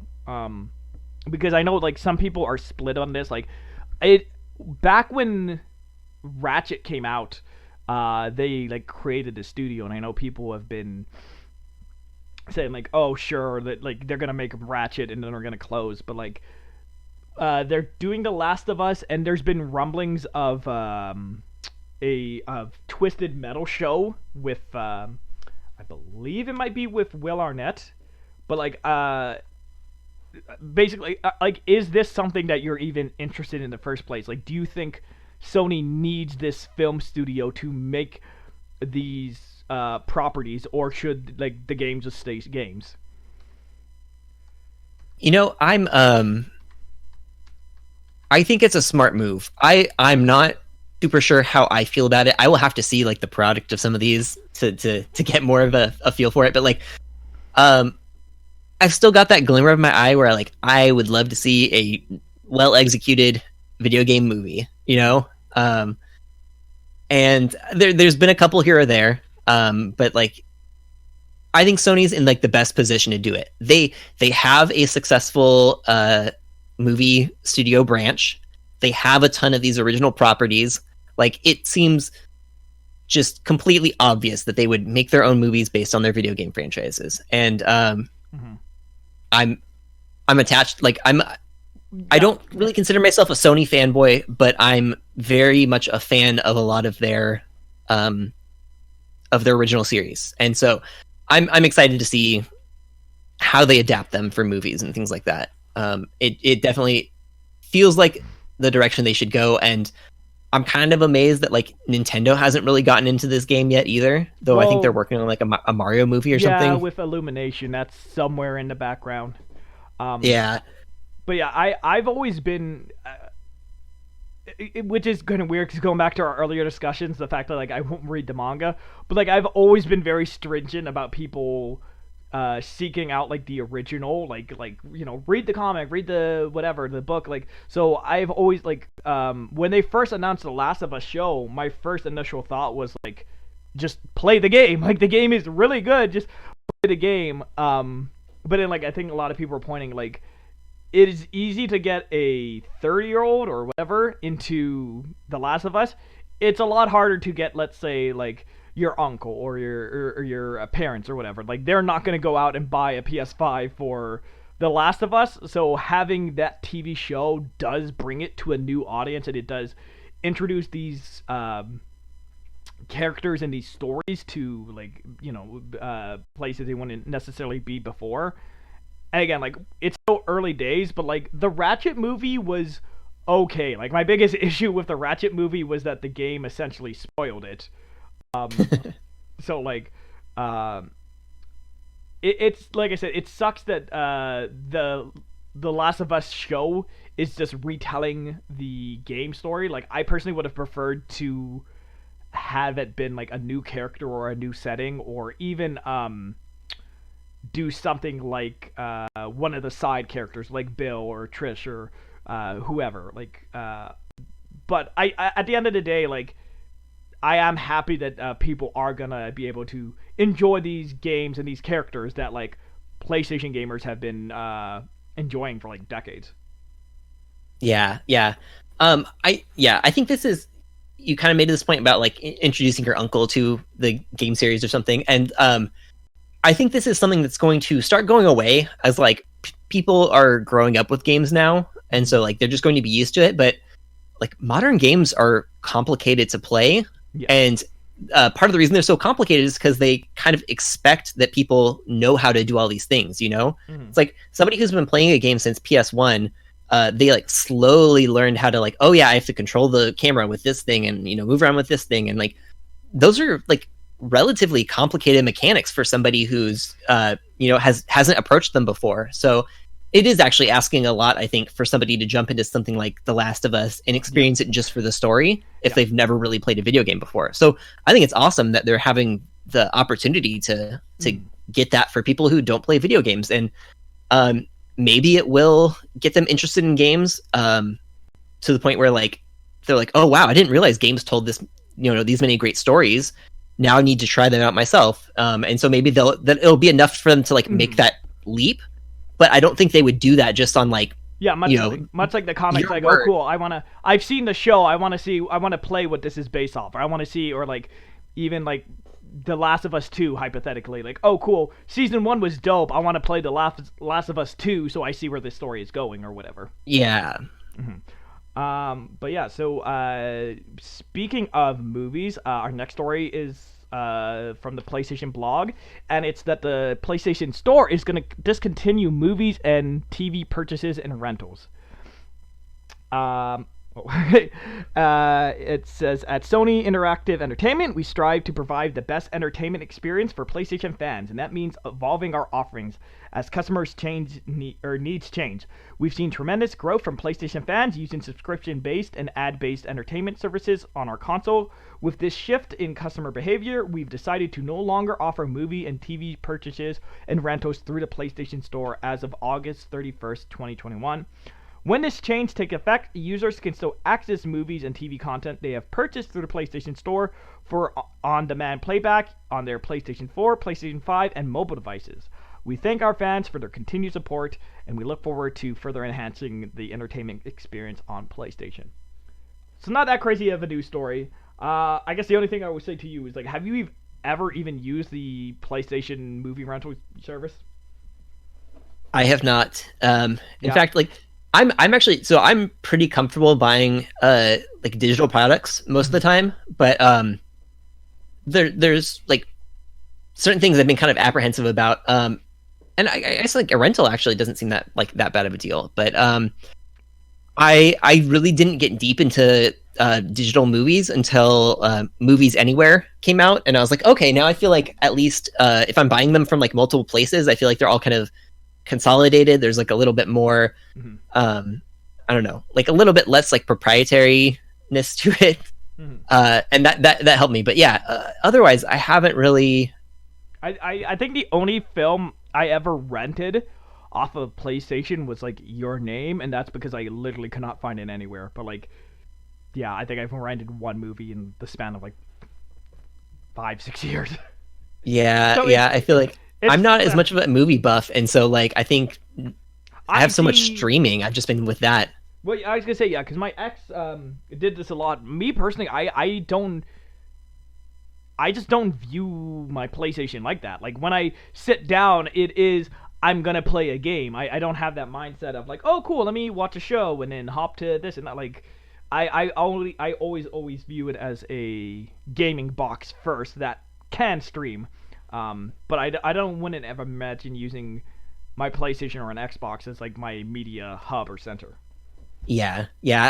I'm probably like, I understand for people where like they don't want to buy a ton of different devices, so they just want the one thing that they have to do everything. That makes total sense. But like, I have an Apple TV, and so it's like I would rather just I would rather kind of like segment out those things a little bit. It's like I'd rather just watch all my entertainment on all my visual, movies and TV shows on like one thing, and keep my PlayStation to the games, especially since it's as good as they try to do it. Like the PlayStation's usually lacking a couple of like those apps, and it's like I don't want to use it for like 90% of my stuff and then have to jump somewhere else for the other 10%.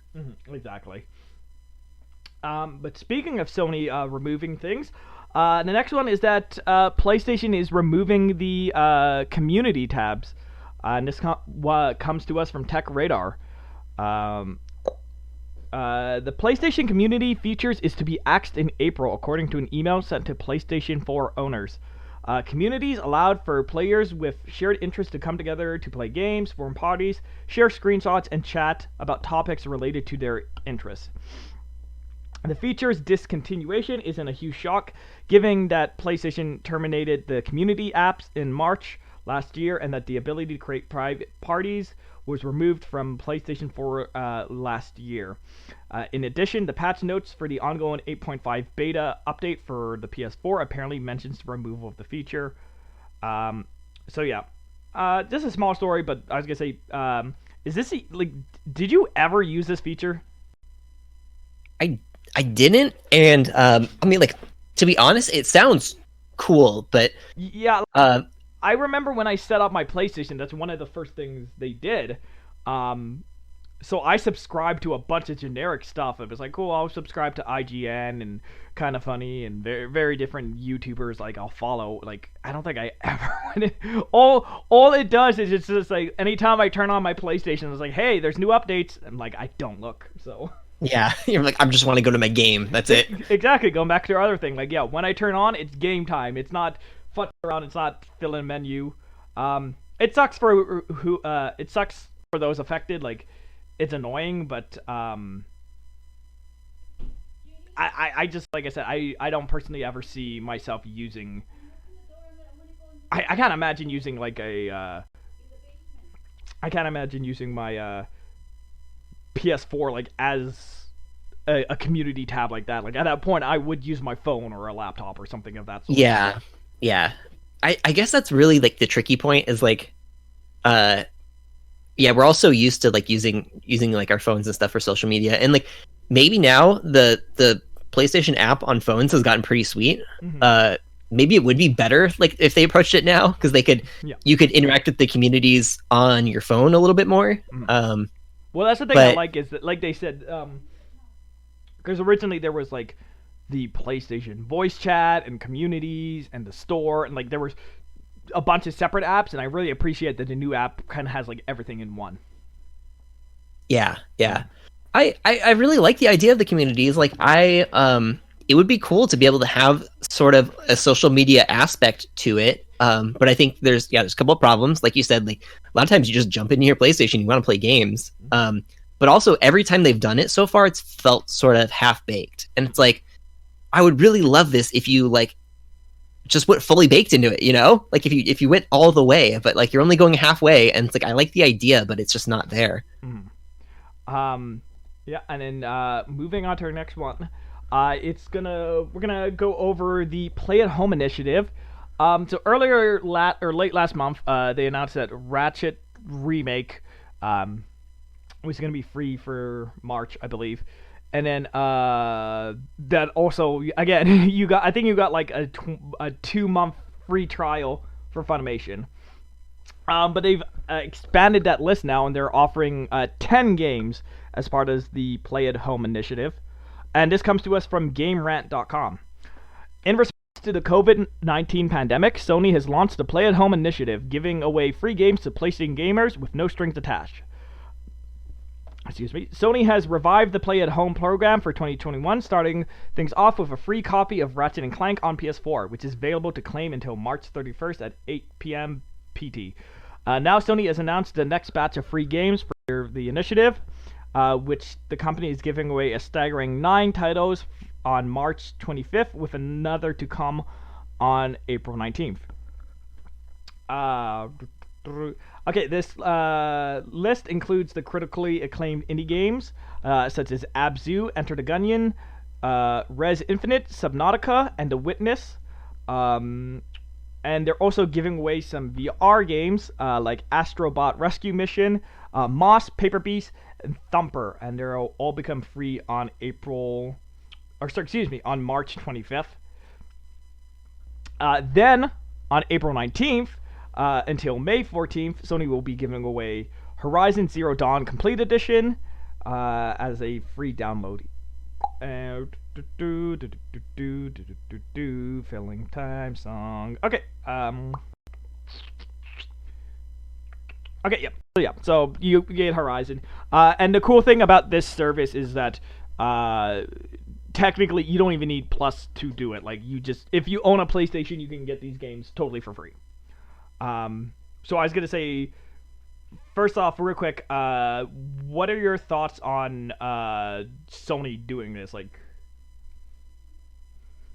I mean, like it's really cool. I think they could have done one, and then like the fact that they're giving, again, they gave away 4 VR titles, Astrobot, which I think most people would say is like one of VR's best. Like, the fact that like they could have done one and they did all this, I think is a really cool move. Especially the fact that you're getting both, like they said, Ratchet and Horizon, which both have sequels coming out this year. Yeah. So like there's some good business incentive behind that too. It's like you could buy Horizon for $10 right now or something, I think, but like to get it for free, to like remove that barrier completely, and if you get somebody hooked in that game and then they're going to buy the sequel, like that's worth it. But so like there's definitely like business incentive there, but it's also just really cool. It's like you're giving people free games, giving them an excuse to buy your system, to stay home. like they're saying. I think it's great. And even if they are just trying to get people hooked, it's like, I don't know, it's still like, well, it's still nice to get free stuff. But I was gonna say, yeah, because this is kind of a sub thing, but because I was scrolling through this, I'm like, that's cool. Those are great games. Like I've heard great things about Subnautica, about Fez, all those other stuff. And then I found this article from the GamingBible.com/UK. Apparently, people are very upset. They're like, all crap except for Horizon. The only good thing is Horizon. Most of these games are like 400 years old. Like, I personally think that is a great lineup. Like, again, Abzu, the only weird thing is, because we're a Plus, so The Witness they gave away for free, Ratchet and Clank was free on Plus.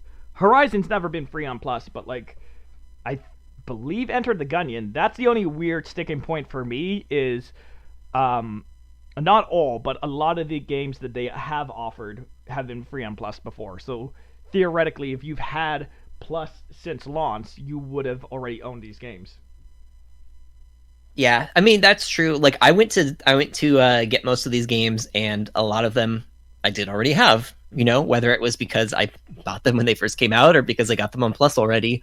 But I mean, even then, like I've had Plus pretty much since launch. I think it's lapsed a couple of months, but like I was still able to get like 5 free games or something like that. And it's like Well, yeah, that again, I can't complain about that. well, yeah, and that's the cool thing is, with the Plus stuff, like when your subscription runs out or whatever, like those games are locked, but these are all free. So even if hypothetically, like you have to cancel your Plus for a few months, you still get these games for free. So it's one of those things. Like I still I applaud them for their effort. Like yes, there's some kinks that could have probably worked out, and it's still weird to me that they're offering Funimation subscriptions, but only to new subscribers. But like, the fact that they're doing this at all, and that they're trying to give back to the community in that way, I think that it's a really cool thing. Yeah, yeah.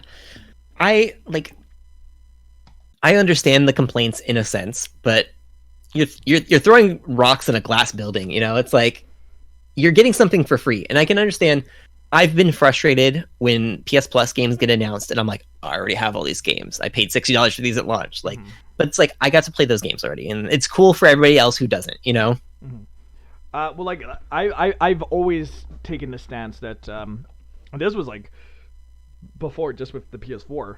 I think Plus works best where you do a big game and then an indie game, and the downside with that is chances are most people probably own those big games, but I still think it's worth it because it gives those indie games the spotlight.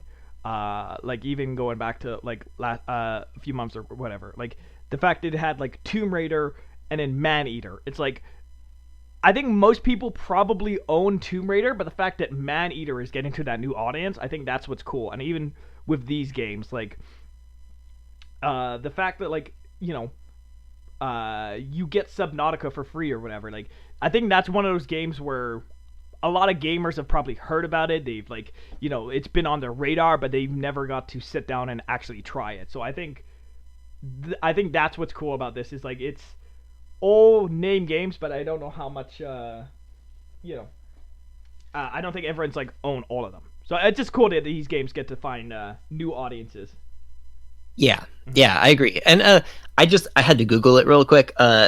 Apparently, PlayStation Plus, as of December of 2020, had 41.5 million subscribers, and like, no game has that many sales, really. Or like very few games have that many sales. So, like, no matter what, you're gonna have a lot of people who have never bought that game, so that are getting access to it for the first time. So that's pretty sweet. And speaking of free games, our next news story is a small update on Oddworld, because it is the Plus, or it is one of the Plus games for next month, which we will deal with in a sec. But this actually just kind of covers the physical release, which apparently is not day and date, which was news to me. And this comes to us from pushsquare.com. You won't have to pay a penny to play Oddworld Soulstorm on PS5 next month if you're a PlayStation Plus subscriber, but we know there's some amongst you that are still committed to completely physical collections. Good news for that slowly dying community, because the latest title from developer Microids will receive a physical release. You'll just have to wait a couple of months to play it. Oddworld Soulstorm will be made available physically on July 6th across the globe for both PS5 and PS4. So yeah, and then it just goes into, you get an art book and steel case and things of those other stuff. So first off, I think it's just kind of crazy that it's not day and date. That's so weird to me. Like, yeah, that does seem weird. I understand. Well, I understand what, like I said, with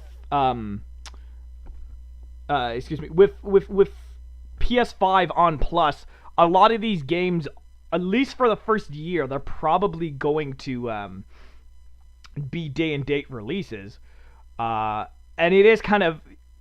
I do understand their logic. Like, why would you go out and buy the collector edition when you can just get the free one on Plus? But it's still weird that they're making them wait July. Like, they're making them wait 2 months if you want the statue and the disc and all that other stuff. But also, real quick, I always love stirring the pot. What side of like games do you kind of fall for that type of thing? Are you more like physical, or are you just like no digital all the way? I'm very much slanting toward the digital. I actually was trying to get a digital only PS4 or PS5, but Really now? yeah, I was like trying to save myself the money, and I I just don't play games. I don't think I've played a disc-based game on my PS4 for like 2 years. So I was like, I think I could handle just getting the digital PS5. I'll be okay. But you know, they're hard to come by. I got the one that I could find. So I'm a grumpy old man, so like I'm gonna hold on to like my physical as long as possible. But surprisingly, the Switch has kind of softened me a little bit because with games like Mario Kart and Animal Crossing and things of that sort, like you don't want I don't want to bring like 7 or 8 like cases or like you know even the little booklet or whatever. Like bringing all those games has been super annoying. So that's why I've started to transition a lot more where any games that you know theoretically I can like beat and you know like 100% like a Last of Us or a Ghost or whatever like that has a definitive end. I'll buy the physical, and then I've started to soften up that a lot more of the multiplayer and a lot more of the party games or stuff where like I just want to pop in like a Destiny or something like, hey, I'm just gonna do the challenges, pop out, go play another game. So I've started to soften a little bit, but I think I'm gonna be like physical till I die. It's such a cliche thing, but I just do really like looking at my collection. It's like, yeah, that's where all my money went. yeah. I've got a lot of reasons for making that transition. One of those my house is so cluttered, and it's like I don't need all this stuff. I very rarely sell things. So especially games, like I like to replay them. I have flashbacks of my PS1 because I was a stupid kid, and I was moving, and like we had the PS2 at this point, and me being a stupid child, I was like, oh, well the PS2 plays the PS1 discs, so I'll just sell the PS1 because I don't need it, and I've had like regret ever since then because I'm just like, the PS2 is cool, but I miss having that experience of that OG PS1 and lifting the lid, and so ever since then I've been very like I can't sell any of my stuff. I'm like even if it's like I'd much rather have it in the box in storage knowing it's there than selling it even if I get like a few bucks for it. Yeah, it's funny. I'm not very much of like a hardware nostalgist. So I bought a SNES Mini, and then I ended up selling it once like most of the games that I liked from that ended up being on like the Switch, no, online membership or whatever. I was like, I would rather just play them on my Switch. And I know that's kind of weird, but it's like I don't have a lot of nostalgia for the physical console itself. I just care about the games. Though interestingly enough, I think the Switch, not specifically the Switch, but my relationship with it and with my daughter has actually flipped me into buying more physical games just because the Switch kind of sucks with the game sharing. Yes, yeah. So any game where I think that she might play it, my daughter, I will buy it a physical copy, and then we can just swap it around. Exactly. And our last one, because I did not. This is my thinking noise. Let's go with the Jade Raymond one. So yeah, our next story comes to us from Valdosta Daily Times, and it's that Jade Raymond to form Haven, a new Montreal-based game development studio, working on an original new IP for PlayStation. Jade Raymond, the founder of Ubisoft Toronto and Motive Studios, and one of the creative forces behind the blockbuster Assassin's Creed franchise, has announced the formation of Haven Entertainment Studios, a new game development studios in Montreal, Canada. Raymond has assembled a world-class team with over a decade of experience working together across multiple, hugely popular games and franchises. True to its name, the studio's games will serve as a haven for players, bringing them together to have fun, express themselves, and find community. The vision of being a haven extends to the team as well as which champion transparency and mutual respect. Um, and yeah. Jade said, I could not be more excited about this opportunity to return to my roots and work with this talented team to create a new IP together, said Jade Raymond.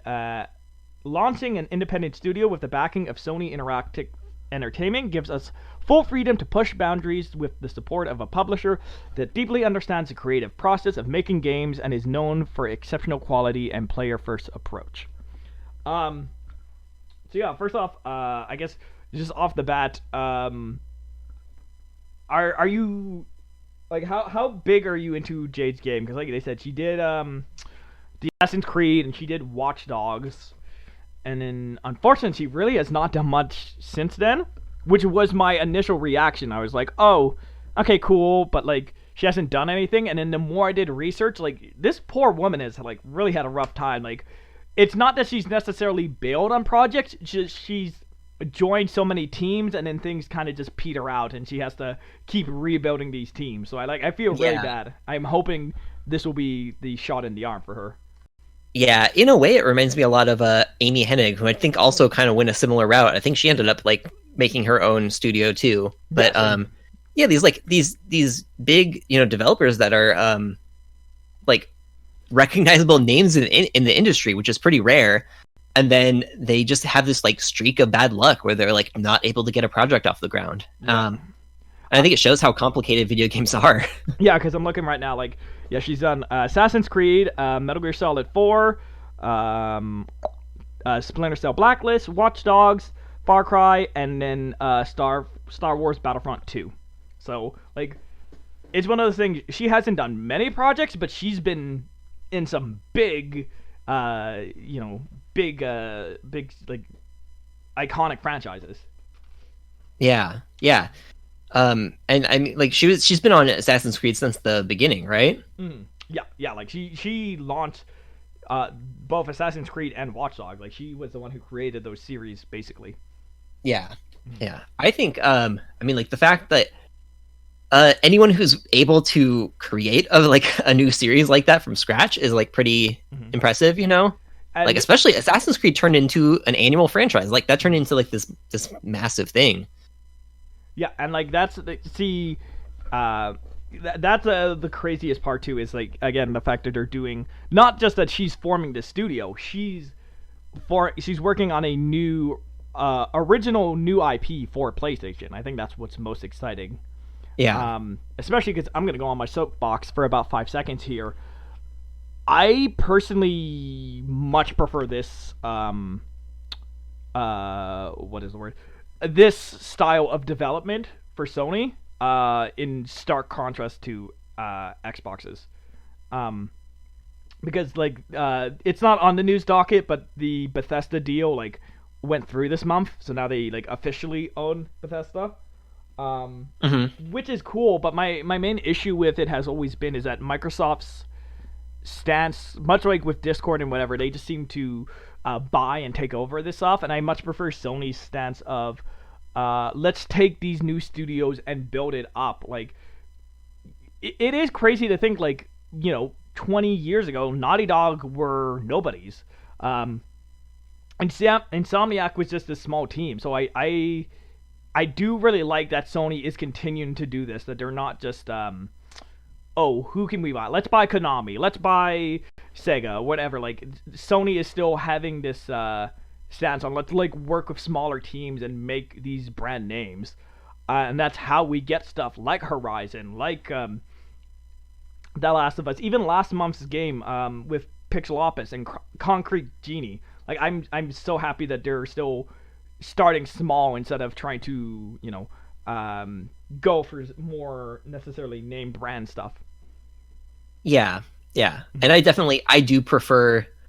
I like when they're able to like introduce new IPs, even though like I mean like yeah, Horizon's a brand new series, and same with Ghost of Tsushima. Exactly. The Last of Us was, and now it's a series with 2 games, but I think they've done a really good job of making like original games, and even God of War, which is like it's a reboot sort of, it's a sequel, but it's also like so different that it kind of stands on its own. I just think, yeah, they've done a really good job of making these like really cool sort of standalone, unique experiences. Mm-hmm. Yeah, I'm. Because that's the other thing is like obviously it's early days. The one part that I do find interesting, if I can find it, yeah, is that they were saying the studio wants to bring players together to have fun, express themselves, and find communities. And it's not in this specific quote, but I know they were saying that the studio said specifically, like, oh, we want to, go back to games, and like we want to make, communities and all this other stuff. And I know people have always been speculating, oh, maybe it's a new shooter or whatever. Like, I'm kind of curious, what do you think this game could possibly be, or like what would you want to see, like a specific genre or area that you think Sony's kind of lacking in right now? Yeah, they're definitely. I mean, I don't think they really have any notable first-person shooters right now, which hasn't bothered me. I'm not that big of a fan of the genre, but I think if they want to bring in the widest audience, that would be kind of a no-brainer.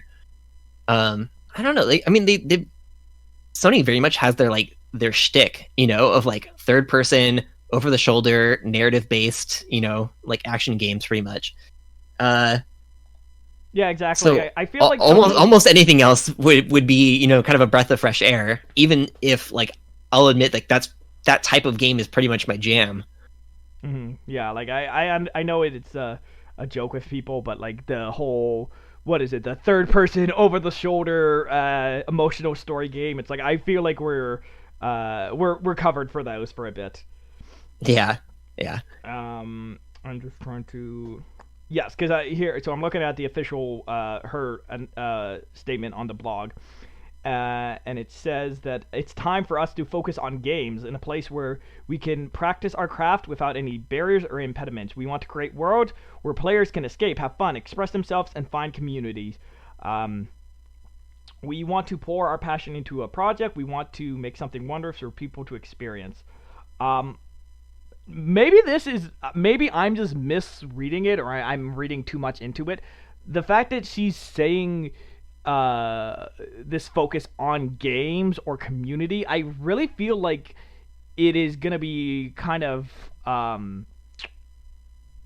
almost not necessarily Destiny, but I could see this. It's like kind of. I don't even know how to, like something like a Little Big Planet, where there is that more community focused side, or like a big multiplayer game. I think that's definitely Sony. That's something that Sony could fill, is not necessarily having like a live service game, but having something that is more community focused, and that you are playing with other people. It is online, even if it's just like a lobby or something like that. And that really would stand out from the single player story stuff that Sony's been traditionally known for. Yeah, definitely. And I don't know. I feel mixed on that, because I feel like after the success of Destiny, that seemed like the direction everyone was trying to go, and I haven't seen a lot of other games really emulate that style. But I still think there's room for it. I think just I think people kind of try to shoehorn it in where it doesn't really need to be. Yeah, like I'm not a Dragon Age fan, but when they there was rumbling about that, I'm like, no, that's the worst thing you guys could do, because they were like, oh, we were gonna make it like a live service game, or Dragon Age 4, and then we decided to scale it back and make it single player. I'm like, why was that even a consideration? Like, no, right? Don't do that. Yeah, that was. I'm happy to hear they changed their mind, but that did not sound good. And like Anthem's like the perfect example of that. It's like that's just not what people wanted out of BioWare. People didn't want that type of game, and it also showed that like that studio didn't really know how to handle it. Like Destiny at launch was pretty, bare bones too, but they kept working on it month after month after month, constantly pumping out new content. I think people forget, because Destiny is really old. Like it is it essentially, like, Destiny 1 was on PS3. That's how old Right. it was. But Destiny really did not get big until, I would say, arguably, like, with the Taken King, so like a year and a half after the game came out. Yeah, yeah, that's right. It took a while, and Anthem didn't like. They didn't even give it that chance, you know. Yeah, Like it they sucks about basically, next. Like, they're not doing the reboot or the 2.0. yeah. I mean, they had a pretty bare bones launch plan, and then they didn't even hit any of those deadlines. You know, they're like, oh, it'll be like 3 months, and then we'll have this like small content pack here, and then 3 more months it'll be like this small thing. It's like that's not enough to keep people playing these games, you know? Yeah, I know. Like, even the hot topic one right now is like Avengers. It is kind of crazy that going into the PS4, we thought like everyone was gonna copy Destiny, and now that we're on the other side, like, it's crazy to think that we're still figuring out the kinks. Yeah. And our last news story is comes to us from PlayStationLifestyle.net, and it's just about some corporate shakeups going over at PlayStation. Sony Interactive Entertainment has announced a leadership restructuring and several new appointment of key positions, primarily focused on the engineering and financial teams. The management shakeup comes as Sony or SIE department deputy president. I'm kind of screw up this name. John Kodera is getting ready to shift to a new position at Sony, leading digital transformation. Kodera previously led the development of the PlayStation Network and its infrastructure, as well as being responsible for PlayStation Plus. He also led SIE as president and CEO following Andrew House's departure in 2017, before stepping down himself in 2019 in favor of Jim Ryan. Hideki Nishono, I'm probably pronounced that wrong, I apologize, now steps in, reporting directly to Jim Ryan as SVP Platform Experience. He'll oversee network engineering and operations, R&D, design, data strategy, and operations, in addition to managing products and platform development. He joined Sony in 2000 and played a key role in the PS4 and the PS5 development, and he was the person who introduced the PS5 user interface and user experience in the reveal last year. VP of Global Third-Party Relations, Michael Patterson, will now report to Nishino. Patterson is a key part in the third-party development partnerships for PlayStation and is a key champion for indie devs. Following a 40-year tenure, SIE Deputy President and Chief Financial Officer Kazuko Takeda will be retiring in 2021. In June. In July, Lin Tao will step in as SVP Financial, Corporate Development and Strategy, reporting directly to Jim Ryan. Excuse me. And the board of director for SIE Tokyo is also getting some new faces, introducing... God, I really picked the worst article to end on. Masao Iota and its representative director, and Deputy President Lin Tao as Director and Deputy President. All the leadership changes come in addition to the recently announced restructuring of Sony Japan Studio. Sony's studio, as my dog's barking background. The team Absol will operate as its own studio for SIE Japan, while Japan Studio as a whole will be phased out following departures from numerous key leaderships over the last few years. So a lot of words, a lot of stuff. But I guess, like, kind of just as a general closure, now that we are 4 or 5 months in, where do you think, like, the current state of Sony is right now? Because I know myself and a lot of other people going into this gen,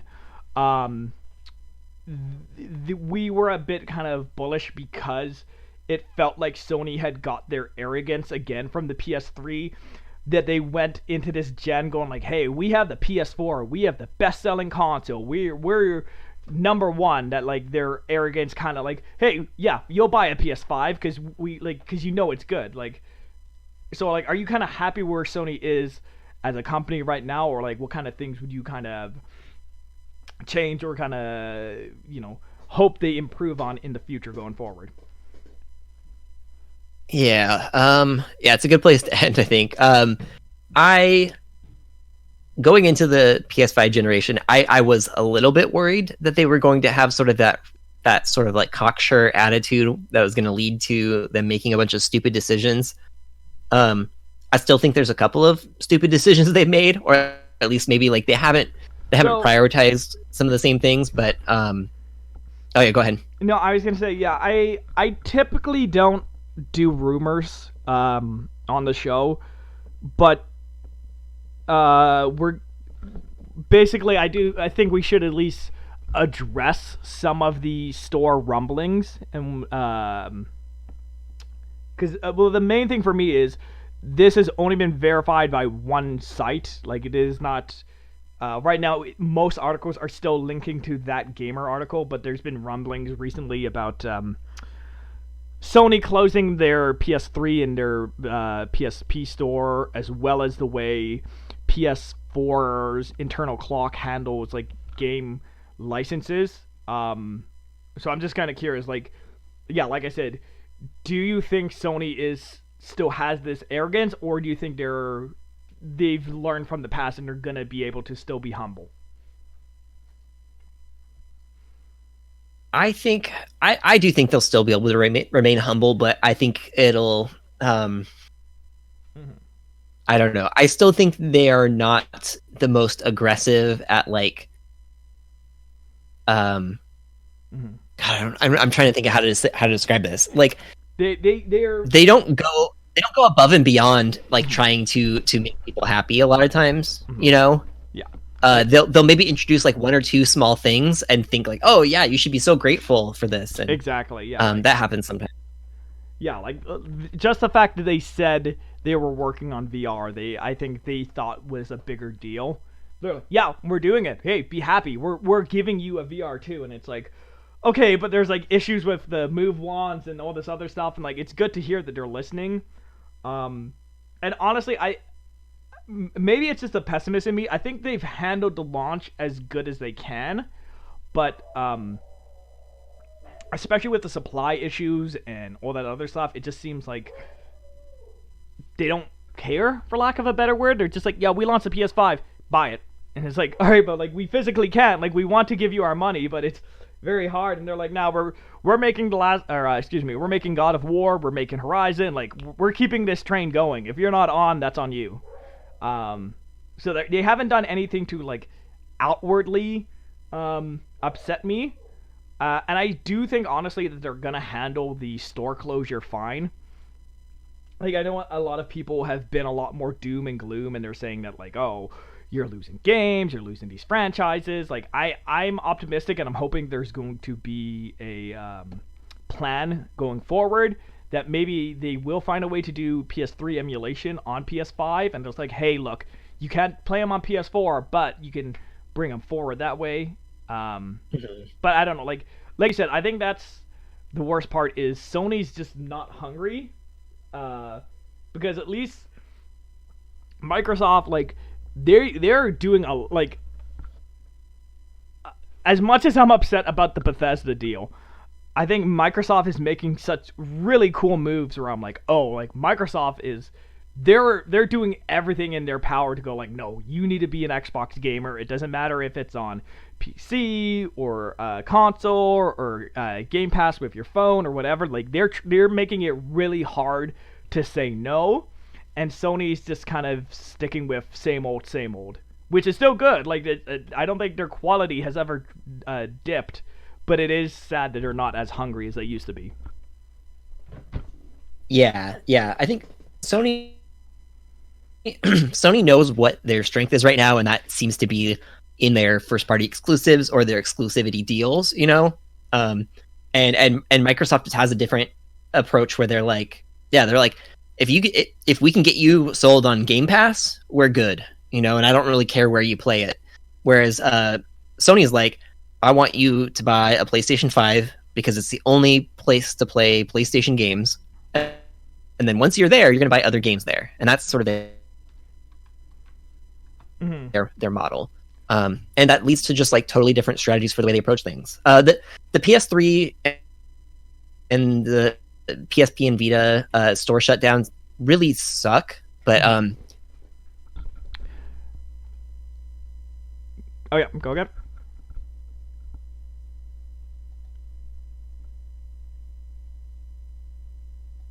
And the PS5, they were thinking ahead with that. Like the fact that you can buy. I like, just say real quick, the first part of that all got cut off, so all I heard was like. Oh. Sorry. Okay. I can't remember what it was. I'll just pick up. The PS4 and PS5 stores, there's like no distinction anymore. You know, it's just the PlayStation Store. So I don't like.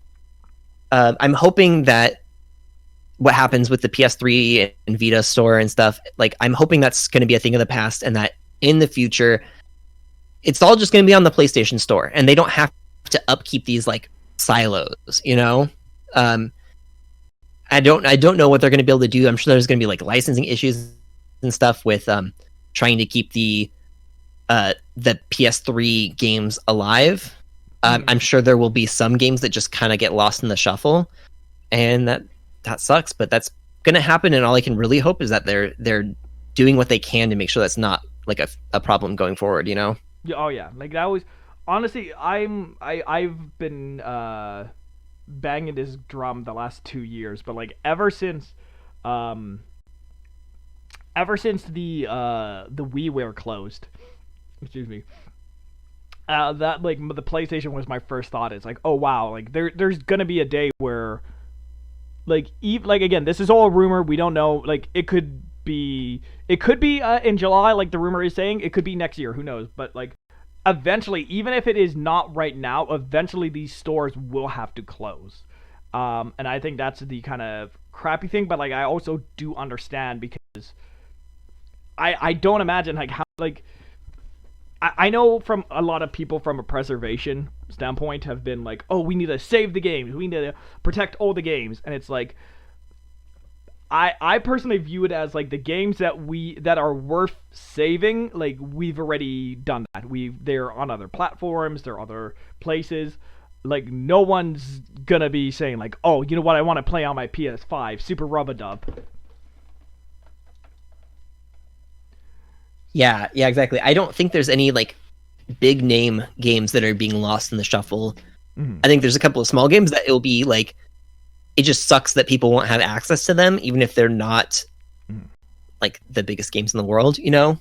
But yeah, I think in general, like most of it's going to make the transition. Most games that are on PS3 have already been like remade for PS4 or PS5. And I'm sure we'll only see more of that, especially after this move gets made, you know? But that is pretty much going to bring us to the end of another episode. Now, normally this is a part of the show where we would we briefly discuss the games for next month, but just because the way this month works out, the Plus and the Xbox games actually haven't been revealed, usually because they're not revealed until the last Wednesday of the month, and then the games come out on the Tuesday. So real quick, I just had a look, because anytime I look at these predictions, they're radically off. Like, I think. Oh yeah. I think the problem. I'm still bummed that.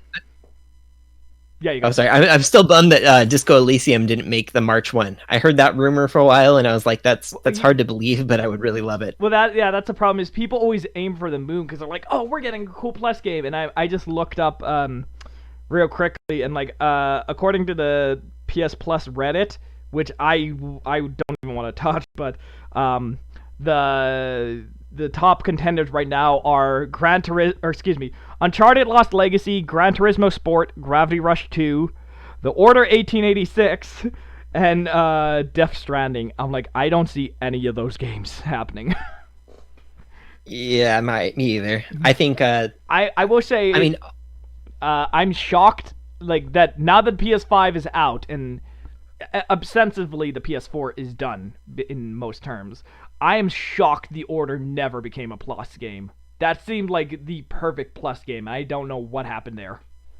Yeah, I wonder if they think like by now it's almost like it's too cheap and it's too old and it's it's Yeah. like they probably think at this point like it's not even gonna make enough of a buzz. But you're right. I think like that should have been gone to PS Plus like a year or two after launch when they realized that like, oh, this isn't catching on the way we thought it would, Mhm. And by then it probably would have been like really sweet. But now it's like, oh, this is like a 6-year-old game and Uh, yeah, because I'm looking more at the article. What is it? See, again, people are just super. They shoot for the moon. Near Automata, Walking Dead Definitive, Surviving Mars, No Man's Sky, Dark Soul Remaster, Firewatch, Jedi Falling Order, uh, Oddworld, New and Tasty. Like, I don't think any of these things are happening. yeah, well, and they already get the new Oddworld game. I don't think they would release both that and the old one at the same time. That seems weird. Well, I believe the Oddworld is only on PS5. That's true. Yeah. But I like the way they've been going, where they've kind of been having like this like one big game and then one sort of smaller game. Mm-hmm. I feel like Oddworld is kind of, even if it's not everyone's cup of tea, I think that's like their big game this month, and so I think whatever else we get is going to feel like a little bit of like a lower tier than that. Exactly. But yeah, so we'll just have to wait and see. Yeah. And again, and even if then, like I said, like it is crazy to go with our earlier thing. Was it so with Ratchet, and then all the Plus games? Because typically they've done like 2 PS4 and then a PS3, or excuse me, a PS5, so 3 games.